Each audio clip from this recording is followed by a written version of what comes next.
Sir, अगर आपकी जांच हो गई है तो हम लाश को पोस्टमार्टम के लिए भेज दें?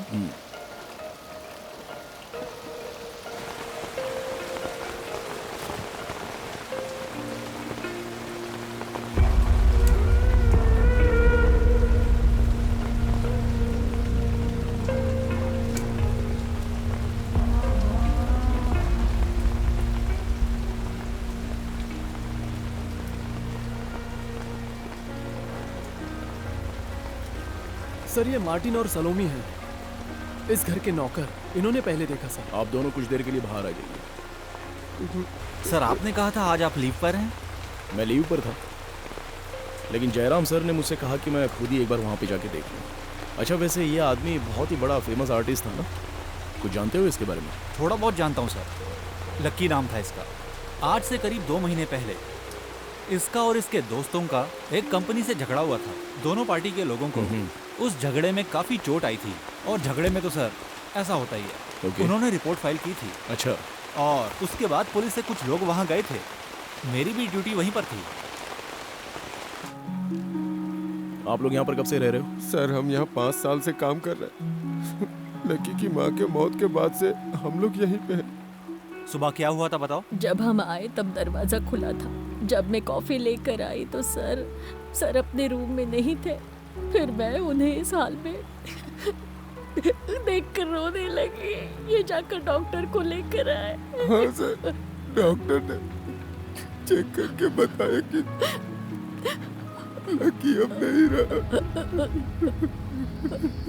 जब मैं आया तब डॉक्टर यहीं था। हमने स्टेटमेंट ले ली है। हमें समझ नहीं आ रहा है। ये बात हजम नहीं हो रही है। हमने कभी ऐसा सोचा नहीं था। इसका मतलब तुम यहाँ रहते नहीं हो? नहीं सर, हम पास की बस्ती में रहते हैं, यहाँ से 2-3 किलोमीटर दूर। हम कुछ सामान लेने निकल गए थे, और वैसे भी सर अकेले ही रहते थे। वैसे आप दोनों यहाँ किस वक्त आते हो? हम यहाँ सुबह 6 बजे आते हैं। तब लकी एक्सरसाइज और साइकिल चलाने के लिए जाते थे। वो कभी कभी रात में घर नहीं आते थे, बाहर ही सो जाते थे। पूरा घर बिखरा रहता था और दरवाजा भी खुला रहता था। और वो काफी गहरी नींद सोते थे। हाँ। कई बार आवाज लगानी पड़ती थी। अच्छा, ये लकी के माँ बाप नहीं थे क्या? जब लकी की उम्र 6 साल की थी तभी उनके पिता की मौत हो गई, लेकिन उनकी माँ ने कभी एहसास नहीं होने दिया कि उनके पिता अब नहीं रहे। कुछ दिनों के बाद एक बीमारी की वजह से उनकी माँ भी गुजर गई। लकी पर इसका गहरा असर हुआ। इस सदमे से बाहर आने में उन्हें काफी वक्त लगा। इसीलिए उनके मास्टर शिवा ने उन्हें काम पर लगा दिया। वो लकी को पेंटिंग सिखाते थे। तेरे बिना तेरे बिना तेरे बिना तेरे बिना तेरे बिना हम कहाँ। और इसी पेंटिंग की वजह से शिवा सर और मोहल्ले के कुछ लड़कों के बीच लकी की अच्छी जान पहचान हो गई। श्री साई नाम की एक कंपनी से इन सभी लड़कों का झगड़ा चल रहा था। उस वक्त बहुत बड़ा झगड़ा हुआ था जब इन लड़कों ने उस कंपनी की दीवार पर पेंटिंग बनाकर कुछ लिख दिया था सर। उनके अलावा हम लकी के किसी दुश्मन को नहीं जानते। उसके बाद 3 महीने के लिए एक लड़की उनके साथ रहने के लिए आई। उस लड़की का नाम निहारिका था। वो दोनों साथ में बहुत खुश रहते थे, हमेशा हंसते रहते। हमने सोचा लकी सर उससे शादी करेंगे। जब 2 हफ्ते पहले हम यहाँ आए तो हमने उसे नहीं देखा, और पूछा तो लकी सर ने कहा कि वो बैंगलोर चली गई है। उसके जाने के बाद लकी काफी तनाव में रहने लगा। जब हमने लकी सर को गौर से देखा तो वो परेशान लग रहे थे, जैसे कोई बड़ा दुख अपने अंदर छुपा लिया हो। आप दोनों ने कल कुछ अजीब होते हुए देखा? जब हम कल शाम को निकल रहे थे तो एक कुरियर आया था। शायद उसी लड़की ने भेजा था। इन्होंने जिनके बारे में बताया सबको ट्रेस करो। शिवा, निहारिका और Shri Sai builders. Okay sir. हाँ, काम हो गया फातिमा, तुम रेडी रहो। ठीक है, तो मैं अभी निकलता हूँ। दरअसल मुझे फातिमा के साथ किसी अर्जेंट काम के लिए जाना है। तुम बाकी का सारा काम देख लो और कुछ सस्पिशियस मिलता है तो मुझे कॉल करना। जी सर। और फॉर्मेलिटीज़ होने के बाद लाश पोस्टमार्टम के लिए भेज देना। और इस बीच अगर इसका कोई रिश्तेदार यहाँ पर आता है तो उससे पूरी इंक्वायरी कर देना, और किसी को लाश के पास आके रोने मत देना। एक काम करो, किसी को अंदर आने ही मत देना, और सारा काम होते ही जगह सील कर देना। Okay sir. ठीक है, तो मैं कल मिलता हूँ, हम रात को फ़ोन पे बात कर लेते हैं। सर हाँ। शाम को मेरी बेटी की बर्थडे पार्टी पे जरूर आना, 7 से 7:30 के बीच आ जाइएगा। ओके ठीक है, चलता हूँ। Okay sir. Sir, Jairam sir का है। सर, क्या हुआ अकबर? हमने इनिशियल इंक्वायरी शुरू कर दी है सर, बाकी सारा काम तो आलोक संभाल लेगा। ओके अकबर, मीडिया वालों को इस बारे में खबर हो गई है। इससे पहले वो अपना इस पर रिव्यू दें, हमें जल्द ही इस पर अपना एक्शन लेना होगा। मैं और आलोक कल से इस पर सीरियस इंक्वायरी करेंगे सर। मुझे लगता है तब तक पोस्टमार्टम रिपोर्ट भी आ जाएगी। ठीक है, अभी तुम निकल सकते हो, मैं बाद में बात करता हूँ। ओके सर, रखता हूँ। एंटोनी भाई, एक काम करो, उनका स्टेटमेंट लेकर उनको यहाँ से जाओ। Okay sir. ओके, चलता हूँ। सोच समझ कर ये डिसीजन ले रहे हो ना, क्योंकि डिवोर्स लेते वक्त तुम दोनों से पहला सवाल यही पूछा जाएगा। अगर कुछ चांस है तो हम आपस में बात करके सेटल कर लेंगे, पर तुम्हारे साथ तो ऐसी कोई बात है नहीं। एक बार फिर से सोच लो। ठीक है, अगर तुम नहीं चाहते तो मुझे कोई प्रॉब्लम नहीं है। नहीं मैडम, हमने डिसाइड कर लिया है, हम दोनों हमेशा अच्छे दोस्त बनकर रहेंगे। हमारे बीच कोई प्रॉब्लम नहीं होगी। डिवोर्स के बाद भी हमारी दोस्ती जारी रहेगी। फातिमा, फातिमा तुम्हें कुछ नहीं कहना है? मैंने पहले ही कहा था, the decision is yours. Advocate की हैसियत से मैं समझा रही थी, पर एज ए गुड फ्रेंड अब डिवोर्स लेना बिल्कुल ठीक नहीं रहेगा।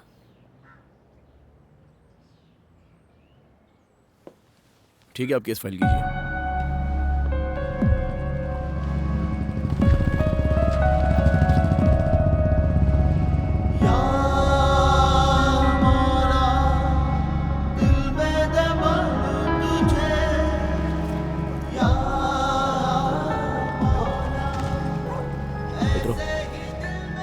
फातिमा, मुझे आने में देर हो जाएगी, तुम खाना खा के सो जाना।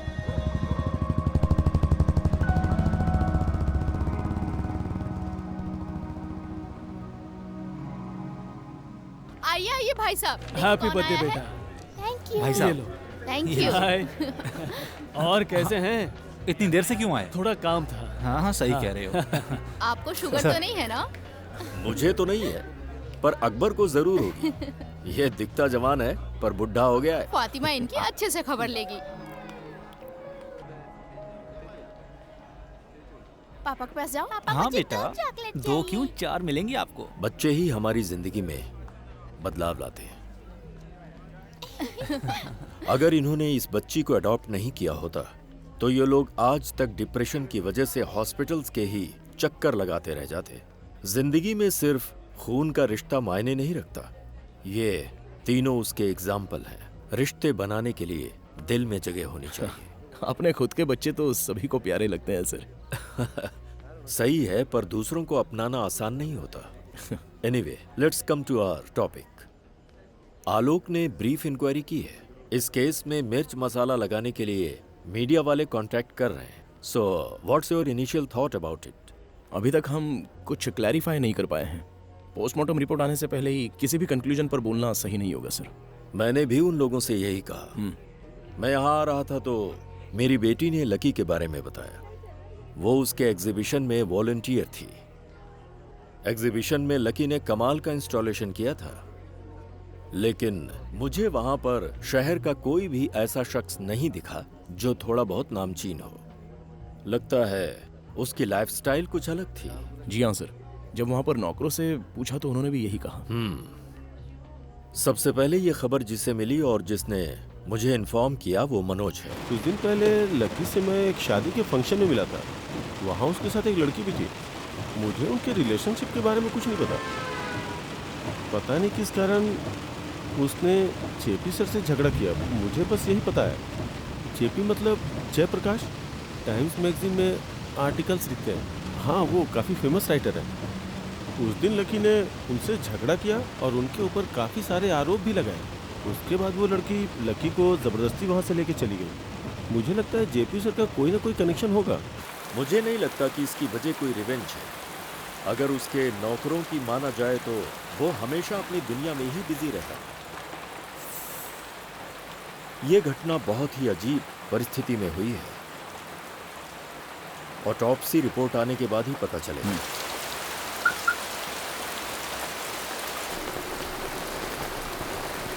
आओ बैठो। क्या sir? Just get inside. Sir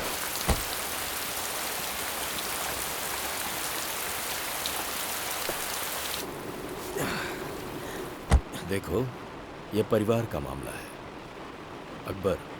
कुछ रिश्तों को इतनी आसानी से नहीं तोड़ना चाहिए, तालमेल बिठाना चाहिए। अभी 7-8 महीने पहले ही तुमने फातिमा से निकाह किया था। मैं वजह जानता हूं। उसका नाम क्या है? जैनेट। जेनेट को ना भुला पाना ही तुम्हारी प्रॉब्लम है। सर मैंने अभी जो भी फैसला किया है सोच समझ कर किया है। अब और इस पर क्या डिस्कस हो सकता है? क्यों नहीं हो सकता? इसमें सिर्फ तुम और फातिमा ही शामिल नहीं हो। डिपार्टमेंट के काफी सारे लोग इस शादी का हिस्सा थे। तुम ये कैसे भूल सकते हो? ऐसा नहीं है कि मुझे याद नहीं है सर। ये निकाह ही सबसे बड़ी गलती थी। ये सिर्फ फातिमा की या मैडम की या मेरी बात नहीं है। खुद को इस रिश्ते में बांध कर रखना ही मेरी बहुत बड़ी गलती थी। अब आप ही बताइए सर कि सही क्या है और गलत क्या है। ठीक है, जैसी तुम्हारी मर्जी। ऐसा कोई नहीं है जिससे गलती ना हुई हो। बहुत से महान लोगों ने गलतियां की हैं, पर जिंदगी चलती रहनी चाहिए। सर टू बी ऑनेस्ट, सिर्फ जैनेट को भूल जाना ही सॉल्यूशन नहीं है। मैं अभी भी ये बात समझ नहीं पा रहा हूँ कि मैं जैनेट से अलग क्यों हुआ। ये सब सोच के बहुत दर्द होता है। जब आप लोगों ने इतना समझाया तो मुझे ऐसा लगा कि फातिमा इस सब के लिए मान जाएगी। फातिमा मेरी प्रॉब्लम का सॉल्यूशन नहीं थी, बल्कि वो तो सबसे बड़ी प्रॉब्लम थी sir. I need to set her free. She deserves a better life. शायद हम अच्छे कपल्स नहीं बन सके, लेकिन अच्छे दोस्त तो बनकर रह सकते हैं ना सर। My foot. अच्छी दोस्त प्यार के आगे ज्यादा दिनों तक नहीं टिकती है।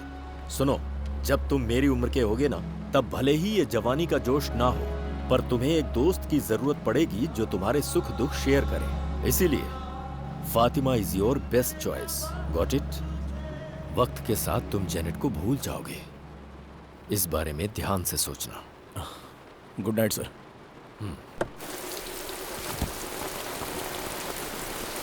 Okay sir. Okay. Jairam sir ने कहा कि जेपी के बारे में पता लगा। Yes sir. वो शहर में है या नहीं ये देख लेना। ठीक है सर। और अगर वो यहाँ पर है तो हम उससे मिल लेते हैं। ओके। कल सुबह घर पे आ जाना मेरे। हाँ ओके। बाय बेटा। बाय बोलो बेटा। बोलो। Very good. ठीक है तो मैं चलता हूँ। जी सर।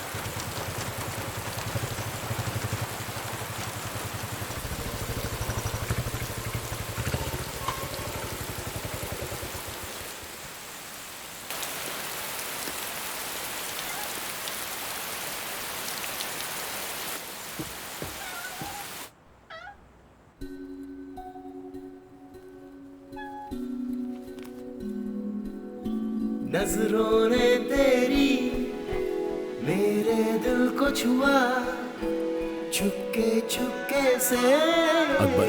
कब ये जेनेट। प्यार हुआ।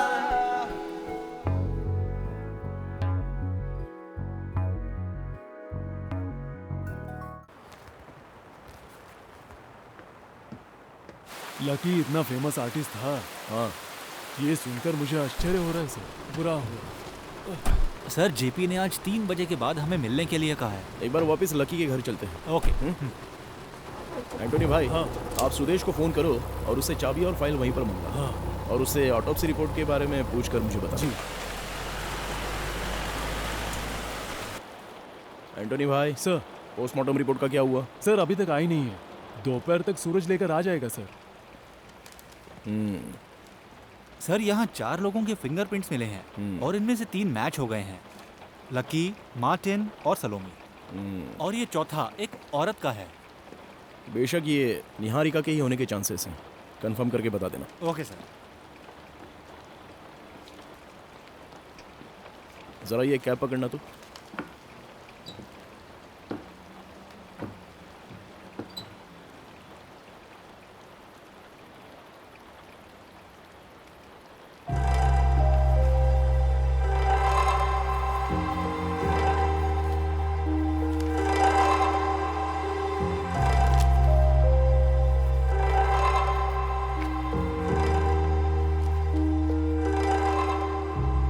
आलोक, हाँ सर। मुझे लगता है ये उसकी डायरी है। मार्टिन के जाते वक्त ये कुरियर से आई थी। एक काम करो, इसे पैक करके रख दो और इस फाइल में केस की सारी डिटेल्स हैं। हाँ ठीक है सर। ऑफिस से फ़ोन है। जयराम सर ने सबको 12 बजे के बाद ऑफिस में बुलाया है सर, क्योंकि पोस्टमार्टम सर्जन वहीं आ रही है सर। अभी टाइम कितना हुआ है? अभी 11 बजे हैं सर। उनको बोल दो हम आ रहे हैं। हाँ सर। हेलो। अच्छा आलोक, हाँ सर। तुमने कहा था कि तुम्हारी मौजूदगी में लकी के साथ कुछ घटना हुई थी, क्या हुआ था बताओ? सर मुझे लगता है वो जरूर किसी फ्रॉड बाबा का केस रहा होगा। हाँ। कुछ लोगों ने उसे मारा था और उसे नंगा करके उसकी फोटो दीवारों पर चिपका दी थी उन्होंने, और उसके आदमियों को ये चीज बुरी लगी अच्छा ऐसा। और उन्होंने प्रॉब्लम खड़ी कर दी। हाँ सही है। और फिर उसके बाद कुछ नहीं हुआ क्या? उन दोनों ग्रुप में झगड़ा हुआ था और कुछ लोग घायल भी हुए थे। आपने कुछ कहा क्या? हाँ सर, उसके बाद वो कपड़े पहन के भाग गया था। चलो अच्छा है, लाओ मेरी कैब दे दो। सर। डॉक्टर, मैं आपसे सीधे मिलना चाहता था, वरना रिपोर्ट आप इन्हें ही देकर चली जाती। I guess we have something.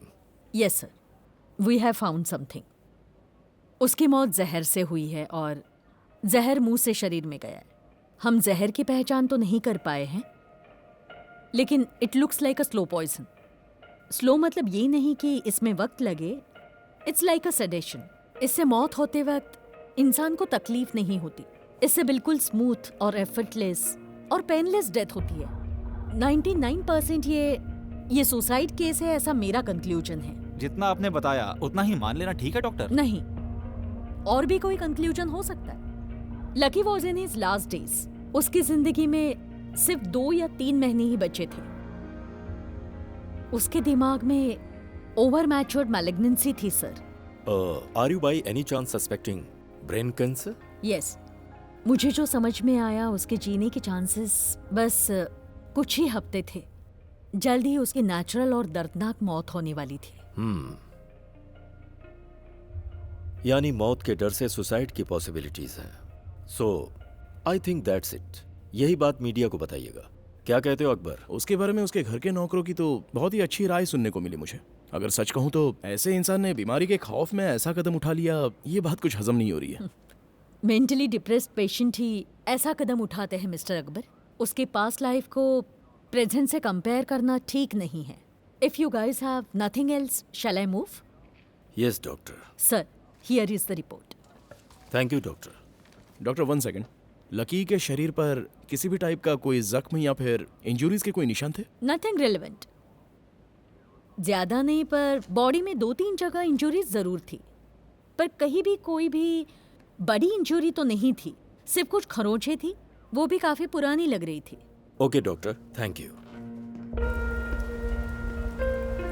क्या हुआ अकबर? सर, तुम कुछ कंफ्यूजन में लग रहे हो। तुम्हारी थियरी में कुछ लूप होल्स हैं क्या? लूप होल्स नहीं है सर। तो फिर? जब मैं इन्वेस्टिगेशन कर रहा था तो लकी के नौकर से मेरी बहुत देर तक बातचीत हुई थी। उसी दौरान उसने मुझसे कहा था कि लकी के चेहरे पर एक अजीब सी परेशानी थी, और सिर्फ इतना ही नहीं, एक लड़की कुछ महीनों से उसके साथ में रह रही थी। इसका मतलब यह है कि उन दोनों के बीच में एक अच्छी रिलेशनशिप रही होगी। लेकिन जिस दिन हादसा हुआ तभी वो लड़की अचानक वहां से गायब हो गई, ऐसा मुझे स्टेटमेंट में पता चला। सो इस केस की सच्चाई तभी सामने आएगी जब हम उस लड़की तक पहुंच पाएंगे। अगर तुम्हें इसकी जरूरत लगती है तो यू प्लीज प्रोसीड। अभी के लिए मैं मीडिया के सामने ऑटोप्सी रिपोर्ट के अकॉर्डिंग बताऊंगा। देखते हैं वो क्या लिखते हैं। तब तक उन्हें अपना दिमाग लगाने दो। तुम जा सकते हो। Okay sir. या जैसा कि मनोज ने हमें बताया और उस सर्वेंट ने भी जेपी और उस लड़की का नाम लिया था, तो हमें इन दोनों से कुछ लीड मिल सकती है। उसने आज शाम को मिलने के लिए कहा है। अच्छा। हाँ। लकी की डेड बॉडी का क्लेम करने के लिए कोई रिलेटिव आया था? अभी तक तो कोई नहीं आया सर। हाँ। मुझे लगता है उसका कोई क्लोज रिलेटिव था ही नहीं। हो सकता है कोई 1-2 दिन में क्लेम करने के लिए आ जाए। चलो जेपी से मिलते हैं। हाँ। अच्छा हुआ वो मर गया। वो उसे अपने घर ले गया और मरने के लिए छोड़ दिया। वही मेरी बेटी की मौत का जिम्मेदार है। उसने आत्महत्या कर ली, यही सच्चाई है। लकी के साथ रहने वाली निहारिका की आप बात कर रहे हैं? उसने आत्महत्या की थी। कब की थी? कुछ ही दिन पहले। इससे बुरा और क्या हो सकता है? कहाँ की थी? बेंगलोर में, अपने ही घर में। तो इस बारे में आपने लकी को बताया था? क्यों बताऊं? कौन है वो? Okay, by the way mister JP, आप निहारिका के बारे में कैसे जानते हैं? मिस्टर अकबर, निहारिका मेरी भांजी थी। मेरी सगी बहन की बेटी थी वो। उसको मैंने पाला पोसा है, भांजी की तरह नहीं, अपनी बेटी की तरह। और वो उसे ले गया, स्काउंड्रल। मैं अब भी उस सदमे से उबर नहीं पाया हूं। उस आदमी की बात करना बेकार है, लेकिन नेहा, हम उसे बचपन से इसी नाम से बुलाते थे, निहारिका बैनर्जी। बैनर्जी? ये तो बंगाली सरनेम है ना? हाँ, बंगाली है। जय सुधा, उसकी शादी एक बंगाली से हुई थी, आशुतोष बैनर्जी। बंगाली राइटर थे वो। पढ़ाई के दौरान उनकी मुलाकात हुई। जब निहारिका 3 साल की थी, he passed away. It was an accident. उसके बाद वो ज्यादा दिन कोलकाता नहीं रुकी। बैंगलोर के एक इंस्टीट्यूट में जयसुधा को केमिस्ट्री डिपार्टमेंट में लेक्चरर की पोस्ट मिल गई। तब से वो वहीं सेटल हो गई। यहाँ की पढ़ाई और पालन पोषण बैंगलोर में ही हुआ। वो हमेशा सीरियस रहती थी, बिल्कुल अपने पिता की तरह। वो बचपन से ही अपने पिता की तरह राइटर बनना चाहती थी और अपनी माँ की तरह उसका पढ़ाई में बहुत मन लगता था और वो केमिस्ट्री में बहुत एक्सपर्ट हो गई थी। उसके बाद उसने मास्टर्स और पीएचडी की। अच्छा, तो क्या निहारिका यहाँ पर भी कुछ दिनों के लिए रहने आती थी? नहीं नहीं, एक बार अपनी पीएचडी के सिलसिले में यहाँ आई थी वो। और उस वक्त इंडस्ट्रियल केमिस्ट्री पर रिसर्च कर रही थी। उसने यहाँ रहकर 2 महीने तक एक्रीसेट में काम किया था और यहीं रहती थी वो। उसके बाद उसकी मुलाकात लकी से हुई और वो यहाँ से चली गई। यहाँ से जाने के बाद आपकी उससे मुलाकात हुई? कई महीने उसे उसके साथ देखा था मैंने। एक बार एक पार्टी में मेरी उससे मुलाकात हुई थी, लेकिन उसने मुझसे ठीक से बात तक नहीं की, फिर वहाँ से भी चली गई। अच्छा, ये सब कुछ तो ड्रीम हॉल की पार्टी में हुआ था ना? हाँ, लेकिन आपको कैसे पता? मुझे पता चला है कि लकी और आपके बीच में वहाँ पर झगड़ा हुआ था। आप लकी या निहारिका के किसी दोस्त से मिलते थे? नहीं तो। मुझे बाद में पता चला कि वो बैंगलोर चली गई। मुझे लगा उसे लकी की सच्चाई पता चल गई होगी और सोचा कि अब वो कभी ऐसा दोबारा नहीं करेगी। उसके बाद उसने अपने आप को कमरे में बंद कर लिया और आखिर में निहारिका ने सुसाइड कैसे किया था? जहर खाकर। वो उस दिन शाम तक अपने कमरे से बाहर ही नहीं निकली। पता चला वो डीप स्लीप पे थी। ये सब उस कमीने की वजह से हुआ।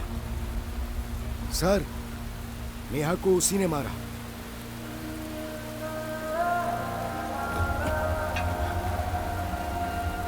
Relax JP, I am sorry for your loss. ये सब कुछ तो एक बुरे सपने जैसा था, पर हमें सच्चाई को मानना ही पड़ेगा। चलो ठीक है, 2 हफ्ते बाद हम फिर से मिलेंगे, क्योंकि इस केस को सॉल्व करने में हमें आपकी मदद की बहुत ज़रूरत पड़ेगी। Okay? Sorry for. It's all right. चलो, थैंक यू।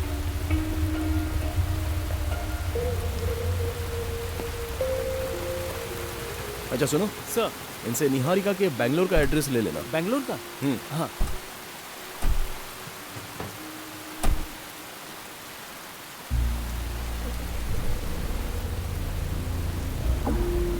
मुझे लगता है हमें इस पर नजर रखनी चाहिए।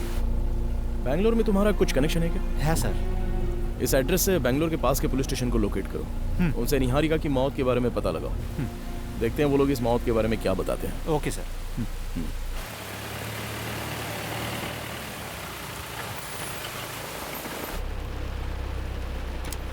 हाँ सर, ये रही वो डायरी। हाँ, अच्छा, तुमने लकी के दोस्त के बारे में मुझे बताया हाँ था? सर, शिवा। वो अभी तक नहीं मिला, पर हमें पता चला है कि वो अब वहाँ नहीं रहता। हाँ, अच्छा, वो construction company Shri Sai builders. हाँ। अगर उस कंपनी का कोई बंदा तुमसे मिलता है तो उनसे अगले हफ्ते की अपॉइंटमेंट ले लेना, लेकिन साफ साफ उन्हें कुछ भी मत बताना। जी सर। ठीक है, तो तुम निकलो। Okay sir. हम कल मिलते हैं।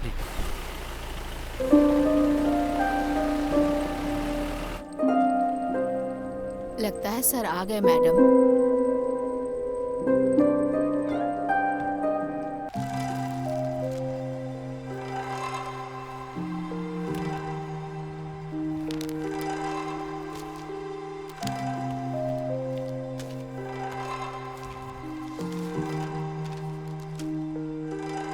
लकी, मुझे पता है तुम वहाँ काफ़ी परेशान हो। यहाँ मैं तुमसे 100 गुना ज़्यादा परेशान हूँ। तुमने मुझे अपने साथ नहीं रखा और मुझे यहाँ भेज दिया। चलो छोड़ो, इस लेटर के साथ ये डायरी भेज रही हूँ, शायद तुम्हें देखकर अच्छा लगे। तुम बिना मुझे बताए मेरी डायरी पढ़ना चाहते थे। आराम से पढ़ो। मैंने कहा था नहीं कि मैं ये डायरी तुम्हें तब दिखाऊंगी जब तुम इसे पढ़कर समझने के काबिल हो जाओ। हमारी मुलाकात एक झगड़े से हुई थी, तभी से मुझ में फीलिंग्स जाग उठी थी, पर मुझे नहीं लगा था कि ये सब ऐसे ख़त्म हो जाएगा, इसलिए ये लेटर भेज रही हूँ। इसमें छोटे मोटे झगड़े, प्यारी यादें और हमारे बीच जो कुछ भी हुआ सब है। इसे पढ़ने से पहले तुम अच्छे से आराम कर लेना, एक बार सब कुछ दोबारा पढ़ना। इसे पढ़ने के बाद तुम मुझे अपने पास पाओगे। तुम्हें ऐसे लगेगा जैसे मैं तुम्हारी यादों में हूँ। तुम्हारी निहारिका। लकी, तुम इतने शॉर्ट टेम्पर्ड क्यों हो? तुम एक आर्टिस्ट हो, तुम चीजों को शांति से सॉल्व कर सकते हो, गुस्सा क्यों करते हो? मुझे पता है तुम्हारा गुस्सा छूटा है, इसलिए ये ज्यादा वक्त नहीं रहता। मुझे लगता है हमारी फ्रेंडशिप काफी लंबी चलेगी। नेहा उधर देख। वो वाला? कितना सुंदर है ना? है तो। चलो वहाँ चलते हैं। तुम्हें समझ नहीं आता, आज संडे है और तुम मुझे ये सब बकवास चीजें दिखाने ले आई। तुमने तो कहा था कि घर पे बोर हो रही हो, शॉपिंग करने से अच्छा है कि हम यहाँ पे आ गए। अगर तुम्हें इंस्टॉलेशन पसंद नहीं आए तो चल के पेंटिंग देखते हैं, वो पसंद आएगी। रहने दो, ये पेंटिंग किसी को समझ में नहीं आने वाली। पेंटिंग? अरे बाप रे, ये क्या फालतूगिरी है। इन सब के बारे में ऐसा मत कहो, सबका अलग अलग मतलब होता है। मतलब इन्हें खूबसूरत सिनेरियो या हम जैसी खूबसूरत लड़कियों की पेंटिंग बनानी चाहिए। ये एक डिप्रेशन है, फटाफट बना दिया। मुझे तो इसमें बस यही सब दिख रहा है। क्या कहा? हाँ, फटाफट बन गया? तुम्हें पता है इसे बनाने में कितना समय लग गया? 2 महीने। 2 महीने लगे? और इसमें अब रहने भी दो बॉस, शौक पूरा करने के लिए तो 3 महीने भी लगा सकते थे। तुमने तो कहा था कोई ग्रेट आर्ट लवर है, इसमें ऐसा तो क्या ग्रेट लग रहा है तुम्हें? ये कोई चम्मच से खाना खाने जैसा नहीं है। इसके बारे में तभी पता चलेगा जब इसे दिल से देखा जाए। ये जगह कोई टाइम पास करने वाली या बकवास से कमेंट्स करने वाली नहीं है। हाँ तो बोर्ड लगाना चाहिए ना कि हम जैसे लोग यहाँ नहीं आ सकते। हाँ गलती हो गई, बोर्ड लगाना चाहिए था। हमें नहीं पता था कि यहाँ कोई भी मुंह उठा के आ जाता तो फिर तुमने ये शो यहाँ रखा ही क्यों? हाँ, पता जाओ नहीं ना, वो क्या चल समझता है। चल रहा बड़ा हूँ। ग्रेट किसी चीज का सेंस होता नहीं है। अरे लकी, तू वहाँ क्यों पंगे ले रहा है? देख यहाँ कुछ प्रॉब्लम हो गई है, मैं अभी जाके आता हूँ, तू यहीं रुकना। हुआ क्या चल रहा है? क्या हुआ? क्या हुआ? क्या परेशानी? तुम यहाँ पे आओ, मेरे साथ आओ, चलो पीछे आओ। मैं हूं ना संभालने के लिए, तुम जरा भी चिंता मत करो, शांत खड़े रहो। ए, तुम प्लीज पीछे हो जाओ और शांत रहो, प्लीज। नेहा इधर आओ। क्या है? तुमने उसे बकवास कहा था ना, यहाँ के देखो उसे कैसा लग रहा है।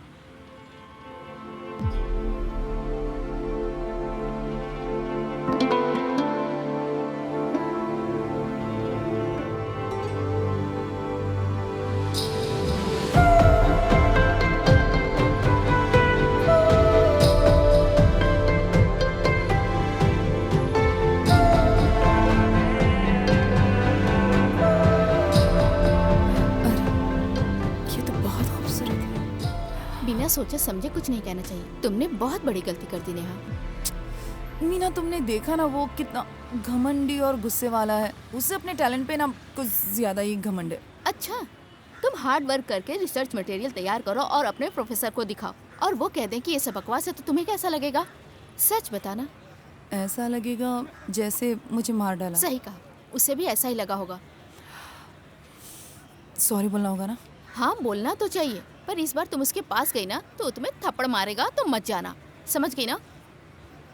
हेलो, ए नेहा, हमें निकलना है, मेरी ट्रेन छूट जाएगी।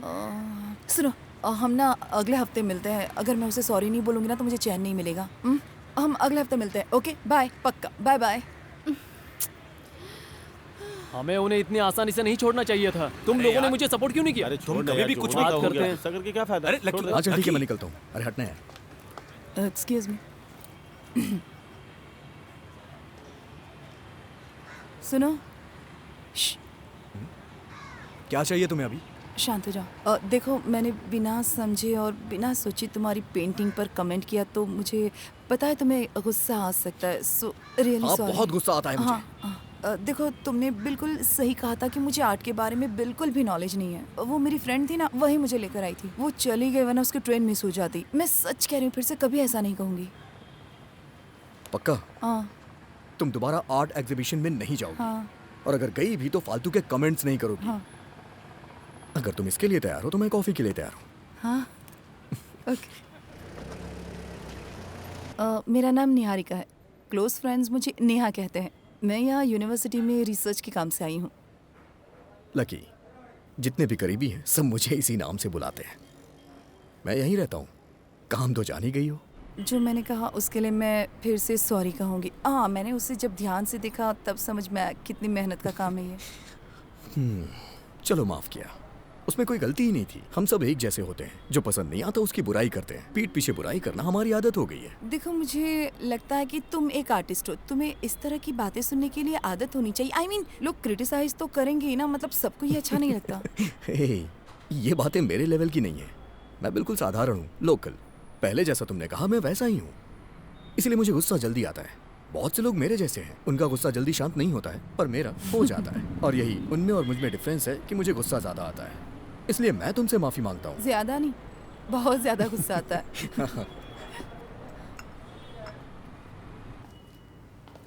अच्छा, यहाँ से मुझे सिटी में जाने के लिए ऑटो या बस तो मिल जाएगी ना? हो तो तुम इस शहर की नहीं हो? हाँ, तो ये बताओ तुम्हें अपना स्टॉप पता है या नहीं? चलो कोई बात नहीं, वैसे मैं अभी फ्री हूँ, इस बार मैं तुम्हें ड्रॉप कर दूंगा। ओके। जहाँ जाना है वहाँ का एड्रेस तो है ना? हाँ, एड्रेस बैग में है। चलो फिर चलते हैं। अच्छा, तुम यहाँ पहले कभी आई हो? यहाँ आके बहुत शांति मिलती है। कमाल का बीच है ये। इस बीच पे तो मछलियाँ पकड़ी जाती हैं। तो हर बीच पे पकड़ी जाती मैडम देखिए। सर, ये आपने क्या किया? ये हमारी रोजी रोटी है, लेना है तो लीजिए, नहीं तो चले जाइए। तो क्या तू इसे मेरे मुंह में डाल देगा? किसी को मार के जीना पता नहीं कैसे सीखते हैं ये लोग। सारी ये मछली, इसी से हमारा घर बार चलता, पता है? समझे आप? प्लीज और रहने दो, आपने इसे चलते धक्का हैं। क्यों दिया, बताएंगे जरा हमें? मैंने जानबूझ लड़की के के नहीं सामने किया। हीरो बन रहे हो। क्या हो रहा है रे? लगता है इसे सीधी बात समझ में नहीं आती। मैडम, इसे लेके जाइए यहाँ से, वरना यहीं गाड़ देंगे। क्या कर लेगा तू? क्या क्या कर लेगा तू? करूंगा? क्या कर लेगा? ये तुम पागल हो क्या? इतना गुस्सा करने की क्या जरूरत थी? अच्छा, तुमने देखा नहीं वो मछली मेरे मुंह में घुसाया जा रहा था? तो तुमने नहीं देखा वो कितने सारे लोग थे? तुम्हें वहाँ ये सब करने की कोई जरूरत नहीं थी। अगर मैंने ऐसा किया तो फिर वो क्या कर रहा था? अरे तुम अपनी बात करो ना। बैठो। शे।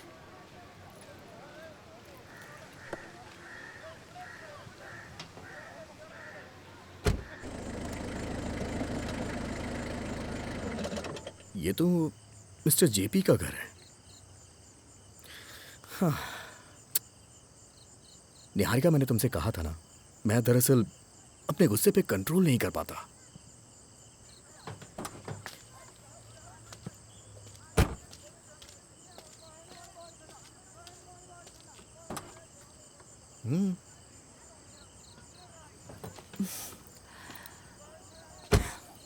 अब जाऊं?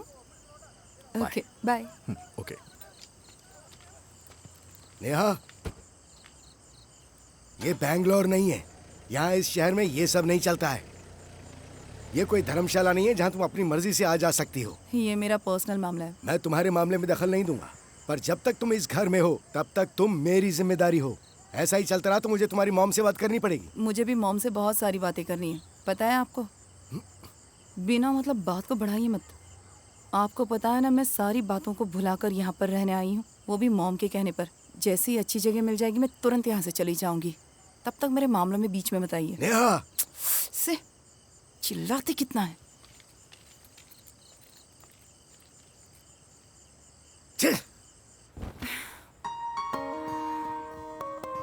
सच सच बताना लकी, तुम्हारे कितने और रूप थे। जब मैं पहली बार तुमसे मिली तुम कितने गुस्सैल इंसान थे, और बाद में बिल्कुल सीरियस हो गए, और अब तो पूरी कहानी ही बदल चुकी है। कोई बात नहीं, चाहे कोई भी रूप हो, तुम अच्छे हो। उस रात मुझे लगा झगड़ा करने और खिंचाई करने के लिए हम अच्छे दोस्त बन सकते हैं, पर अब मुझे लगता है तुम पूरी जिंदगी मेरे साथ रहकर मुझे सही रास्ता दिखाओ। तो क्या कहते हो, मेरा साथ दोगे ना? एक बात कहूं, तुम चाहे कितनी भी कोशिश कर लो, मैं आसानी से नहीं मानूंगी। हाँ, ये जगह भी एक छोटा सा एग्जीबिशन लगती है। अब मैं अंदर आ जाऊं या तुम मुझे ऐसे ही घूरते रहोगे? तुम यहाँ आराम से आ सकती हो, बस यहाँ की चीजों पे कमेंट्स मत करना। यहाँ का एड्रेस किसने दिया तुम्हें? दरअसल मुझे एक पेंटिंग चाहिए थी। उस दिन वो मेरी फ्रेंड थी ना, वो मुझे सारा दिन डांटती रही और झगड़ा करती रही, इसलिए मैं यहाँ ही हूँ। हाँ। अभी उसका बर्थडे आ रहा है तो मैंने सोचा कि उसे गिफ्ट में एक अच्छी सी पेंटिंग दी जाए। काफी लोगों से पूछा तो यहाँ का एड्रेस मिला और यहाँ आकर पता चला तुम तो इंटरनेशनल आर्टिस्ट हो। पहले सोचा वापस लौट जाती हूँ, फिर लगा एक ऑटोग्राफ तो ले ही सकती हूँ। अच्छी बात है। वैसे गलती हो जाने के बाद उसे सुधारा नहीं जा सकता है। समझ में आई बात तुम्हारे? ओके। यहाँ आने में तुमने बड़ा रिस्क ले लिया है। हाँ। लड़कियों की नज़र में एक आर्टिस्ट की इमेज बहुत खराब होती है, खास करके अगर वो लड़की स्मार्ट हो, खूबसूरत हो और अकेली हो तो खतरा ज्यादा बढ़ जाता है। तुम्हारे बारे में सब कुछ जानकर ही तो मैं यहाँ आई हूँ। उस रात तुमने मुझे ड्रॉप किया था ना, उसके बाद मेरे मामा लगातार तुम्हारी बुराई कर रहे हैं। कम से कम 10 लेक्चर सुना दिए होंगे। कौन? जेपी? उन्हें तो सब अच्छा कहते हैं। शायद। यहाँ पर तो सभी कहते हैं कि वो बहुत ही शानदार राइटर हैं। उनकी राइटिंग में जादू है, वो दूसरों से बिल्कुल अलग लिखते हैं। हे, वही रुक जाओ। क्या हुआ? अरे रुको तो सही। क्या? एक मिनट। क्या बात है? अभी तो मैंने शुरुआत की है यार। ओके। यही रुकना, यही खड़ी रहना, बस ऐसे ही। हाँ,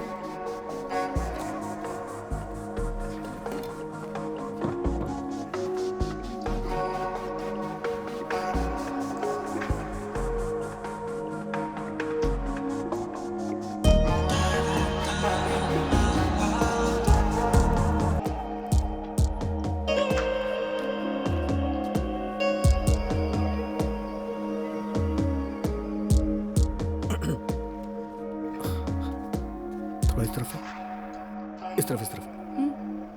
अरे यार, पेंट लग गया था। हाथ इस तरफ। परफेक्ट।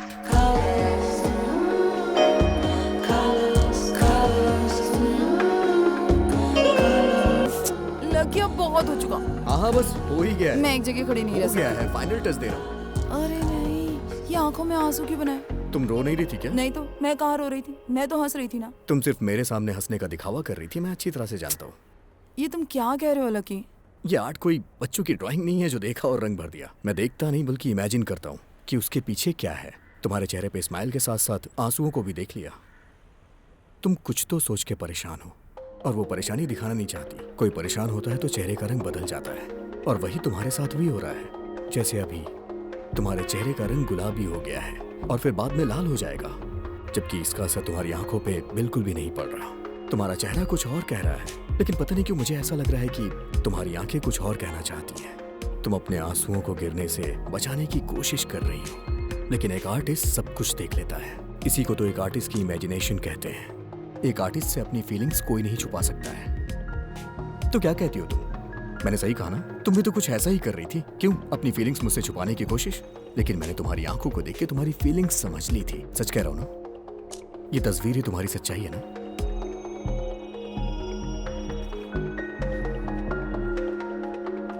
तुम सच्चाई मान क्यों नहीं लेती? लकी, अभी तुम मेरे मामा के बारे में क्या कह रहे थे? किसी दिन उन्हें यहाँ लेकर आओ, उन्हें वहां बिठाओ और उनकी पेंटिंग बनाओ, तब उनका असली चेहरा तुम्हारे सामने आ जाएगा। पर वो इतने बड़े एक्टर है ना, तुम्हें भी बेवकूफ बना देंगे। तुमने बिल्कुल सही कहा।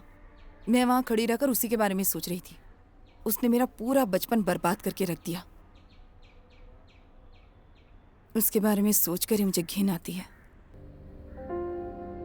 तुम जानते हो, एक लड़की जब अपने पिता को खो देती है तब उसका मामा उसकी माँ का सिर्फ भाई बनकर नहीं रह जाता, लड़की का बाप भी बन जाता है। मैं तो यही सोचती थी। वो हमें बेंगलोर लेकर आए, हमेशा हमारी परवाह भी करते रहते थे। वो एक बहुत ही जिम्मेदार इंसान थे, पर फिर सब बदल गया। उनके प्यार करने का तरीका भी। वो जिस तरह से अपना प्यार जताते थे वो बिल्कुल अलग तरीका था। मेरी कभी हिम्मत ही नहीं हुई कि मैं अपनी माँ के भाई, उनके दोस्त या उनके मेंटर के बारे में कुछ गलत कहूँ। वो माँ की मदद के लिए हमेशा तैयार रहते थे। उन्होंने अपनी भांजी और बहन के लिए अपनी पूरी जिंदगी और जीने का तरीका ही बदल दिया। काफी समय तक मैं यही सोचती थी, लेकिन 2 साल के बाद मेरे साथ हर समय सिर्फ बुरा बर्ताव किया जाता। मैं समझ रही थी। एक दिन मामा मुझे वॉक पर अपने साथ ले गए। मैं उनसे थोड़ी दूरी बनाकर चल रही थी। वो मुझे एक शॉर्टकट से ले गए। वो बहुत ही वीरान जगह थी।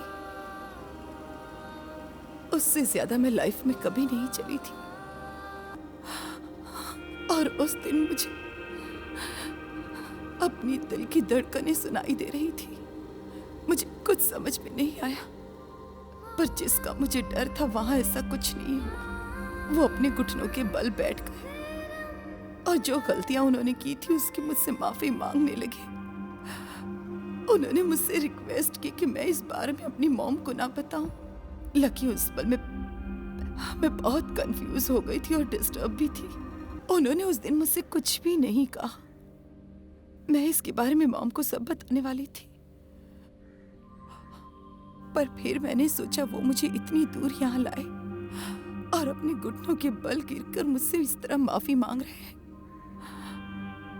इसलिए मैंने उनसे किया वादा आज तक कभी नहीं तोड़ा।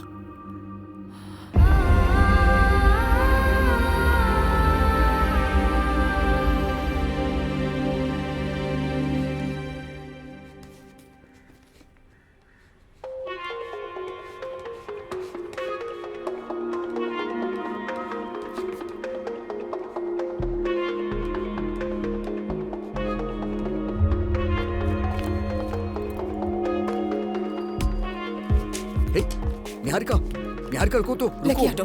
रुको, मुझे जाना है। तुम चली जाना, लेकिन एक बार मेरे साथ अंदर चलो। मैं वहाँ क्या करूंगी? तुम्हें मेरी फीलिंग्स से कोई मतलब है क्या? मैंने यहाँ आने के लिए कितनी मुसीबतें झेली हैं। तुम नहीं जानते कि मैंने ये सारी बातें सिर्फ और सिर्फ तुमसे ही क्यों शेयर की हैं। मुझे इन सब बारे में नहीं पता है, लेकिन एक बार तुम मेरे साथ अंदर चलो। आओ। लकी छोड़ो मुझे। आओ तो सही। छोड़ो लकी। आओ ना। अरे देखो, तुमने अपने बारे में जो भी बताया उस बारे में मुझे नहीं पता कि मैं क्या कहूँ। तुम तो जानती हो कि मुझे सिर्फ एक ही भाषा आती है, ये। मैंने तुम्हारी हर बात सुनी। उसने तुम्हें इसलिए डराया क्योंकि तुम उससे डरा करती थी, लेकिन अब तुम आजाद हो।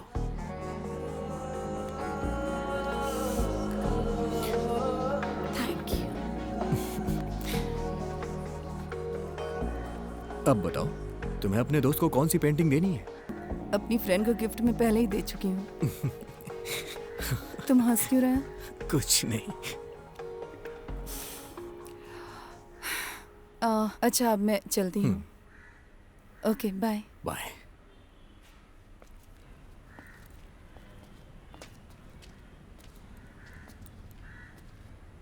सुनो, तुम्हें अब वहां रह के परेशान होने की जरूरत नहीं है। तुम कभी भी अपना बैग लेकर यहाँ आ सकती हो। यहाँ के कमरों में ताले लगे हुए हैं। हाँ, मैं सोचूंगी। अगर तुम्हें अकेले सोने में डर लगे तो मैं साथ सो जाऊंगा। I don't mind. कहाँ ना सोचूंगी। अगर तुम मुझे वहाँ रहने का ऑफर नहीं देते तो मैं वहाँ कभी नहीं आती। पर जैसे तुम्हें पता है कि मैं वहाँ पल पल घुट रही थी, वो बिना रीजन मुझसे सवाल जवाब किया करते थे, इसलिए मैं उस घर से निकल गई। उनके कॉन्टेक्ट्स की वजह से किसी होटल में रहने के लिए सेफ फील नहीं हो रहा था। तब मैंने तुम्हारे ऑफर के बारे में सोचा और मैं अपना सामान लेकर तुम्हारे पास पहुंच गई। मुझे पता था तुम्हें बहुत खुशी होगी और मैं भी जानती थी मेरे लिए भी यही अच्छा होगा। अंकल, मैंने आपको कितनी बार समझाया कि मेरे सामान इधर उधर मत रखा करिए। आपको ऐसा करने में मजा क्या आता है? मैं वापस वही रख मैंने देती कुछ हूँ नहीं बेटा। किया। आप ही ने समझाइए, मेरे कहने पे नहीं समझते। हे, आओ ना। ये कितनी बार समझाओ, तुम्हें वापस रखो आप। मैंने क्या किया? चलो इधर ही रख देता हूँ। हाँ ठीक है। कौन है ये लड़की? मुझे क्या पता? मुझे क्या पता है? सी, यहाँ की सारी चीजें मेरी कंट्रोल में हैं। मैं जो जब चाहूँ वो आसानी से ले सकता हूँ। यहाँ कोई भी चीज ढूंढना मेरे लिए मुश्किल नहीं है। बताइए मैडम, आपको क्या चाहिए? एक काम करिए मैडम, आप मुझसे मुझे कुछ नहीं चाहिए। नहीं मैडम, कुछ मांगिए ना please. Paint brush. Paint brush. Scissors scissors, छोटी वाली या बड़ी वाली? मीडियम। मीडियम। मीडियम। वॉलेट कहाँ है? वॉलेट तो यहाँ पड़ा है। पेन? यहाँ पेन का यूज कोई नहीं करता, इसलिए पेन नहीं मिलेगी। हम यहाँ पेंसिल यूज करते हैं। पेंसिल से लिखेंगे तो उसे मिटा भी तो सकते हैं। हाय। अरे ये रही पेन। अरे मिस्टर शिवा सर, अब तक कहाँ गायब थे? मैं टूर पर था। वैसे यहाँ चल क्या रहा है? नए चेहरे दिख रहे हैं।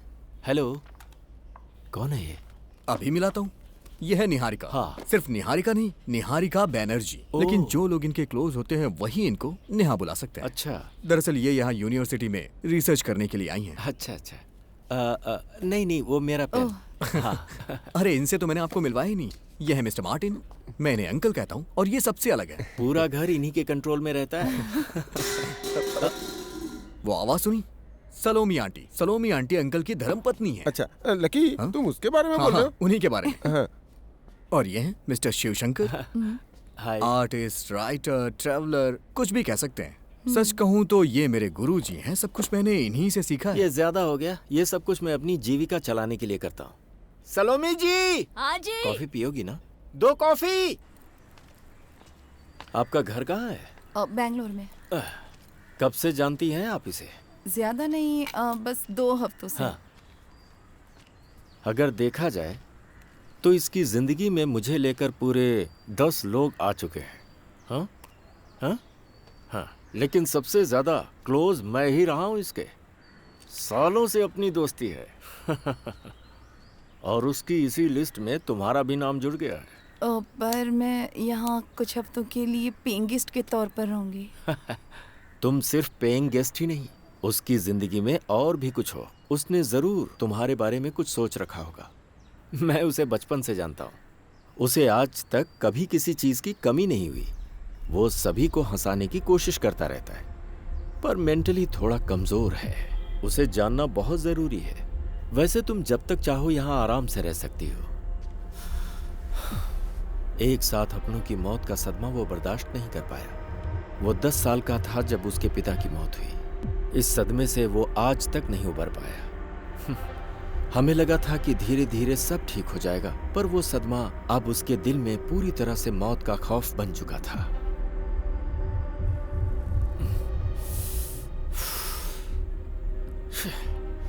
एक चींटी की मौत भी वो बर्दाश्त नहीं कर सकता था। इतना डिस्टर्ब हो गया था। उस वक्त उसे कोई भी देखता तो उसे पागल ही समझता।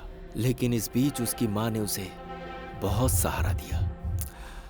यही वो घर है जहां दोनों माँ बेटे रहते थे। धीरे धीरे इसकी हालत सुधरने भी लगी थी, लेकिन फिर अचानक 2 महीने बाद ही उसकी माँ की बीमारी से मौत हो गई। अब वो एक बार फिर से बेसहारा हो चुका था। उसकी माँ की मौत उसकी जिंदगी का दूसरा बड़ा सदमा था। फिर हम उसे साइकोलॉजिस्ट के पास ले गए, काउंसलिंग करवाई और काफी दिनों तक उसकी दवाएं चलती रहीं। पर इन सदमों ने उसकी जिंदगी को बदल दिया। भले ही उसने कई सदमे झेले हों, पर उसने खुद को संभाल लिया है। आज वो अपने अतीत को भुलाकर एक बेहतरीन इंटरनेशनल आर्टिस्ट बन चुका है। आप लोग अपने डिस्कशन को 5 मिनट के लिए रोक दीजिए, क्योंकि मैं कॉफी ला रहा हूँ। कॉफी पीने के बाद आप लोग कंटिन्यू करिएगा। लीजिए कॉफी पीजिए। Coffee is caffeine, caffeine is creativity. अच्छा, ये बात किसने कही थी? तुमने। हाँ करेक्ट, मैंने ही कही थी। हाँ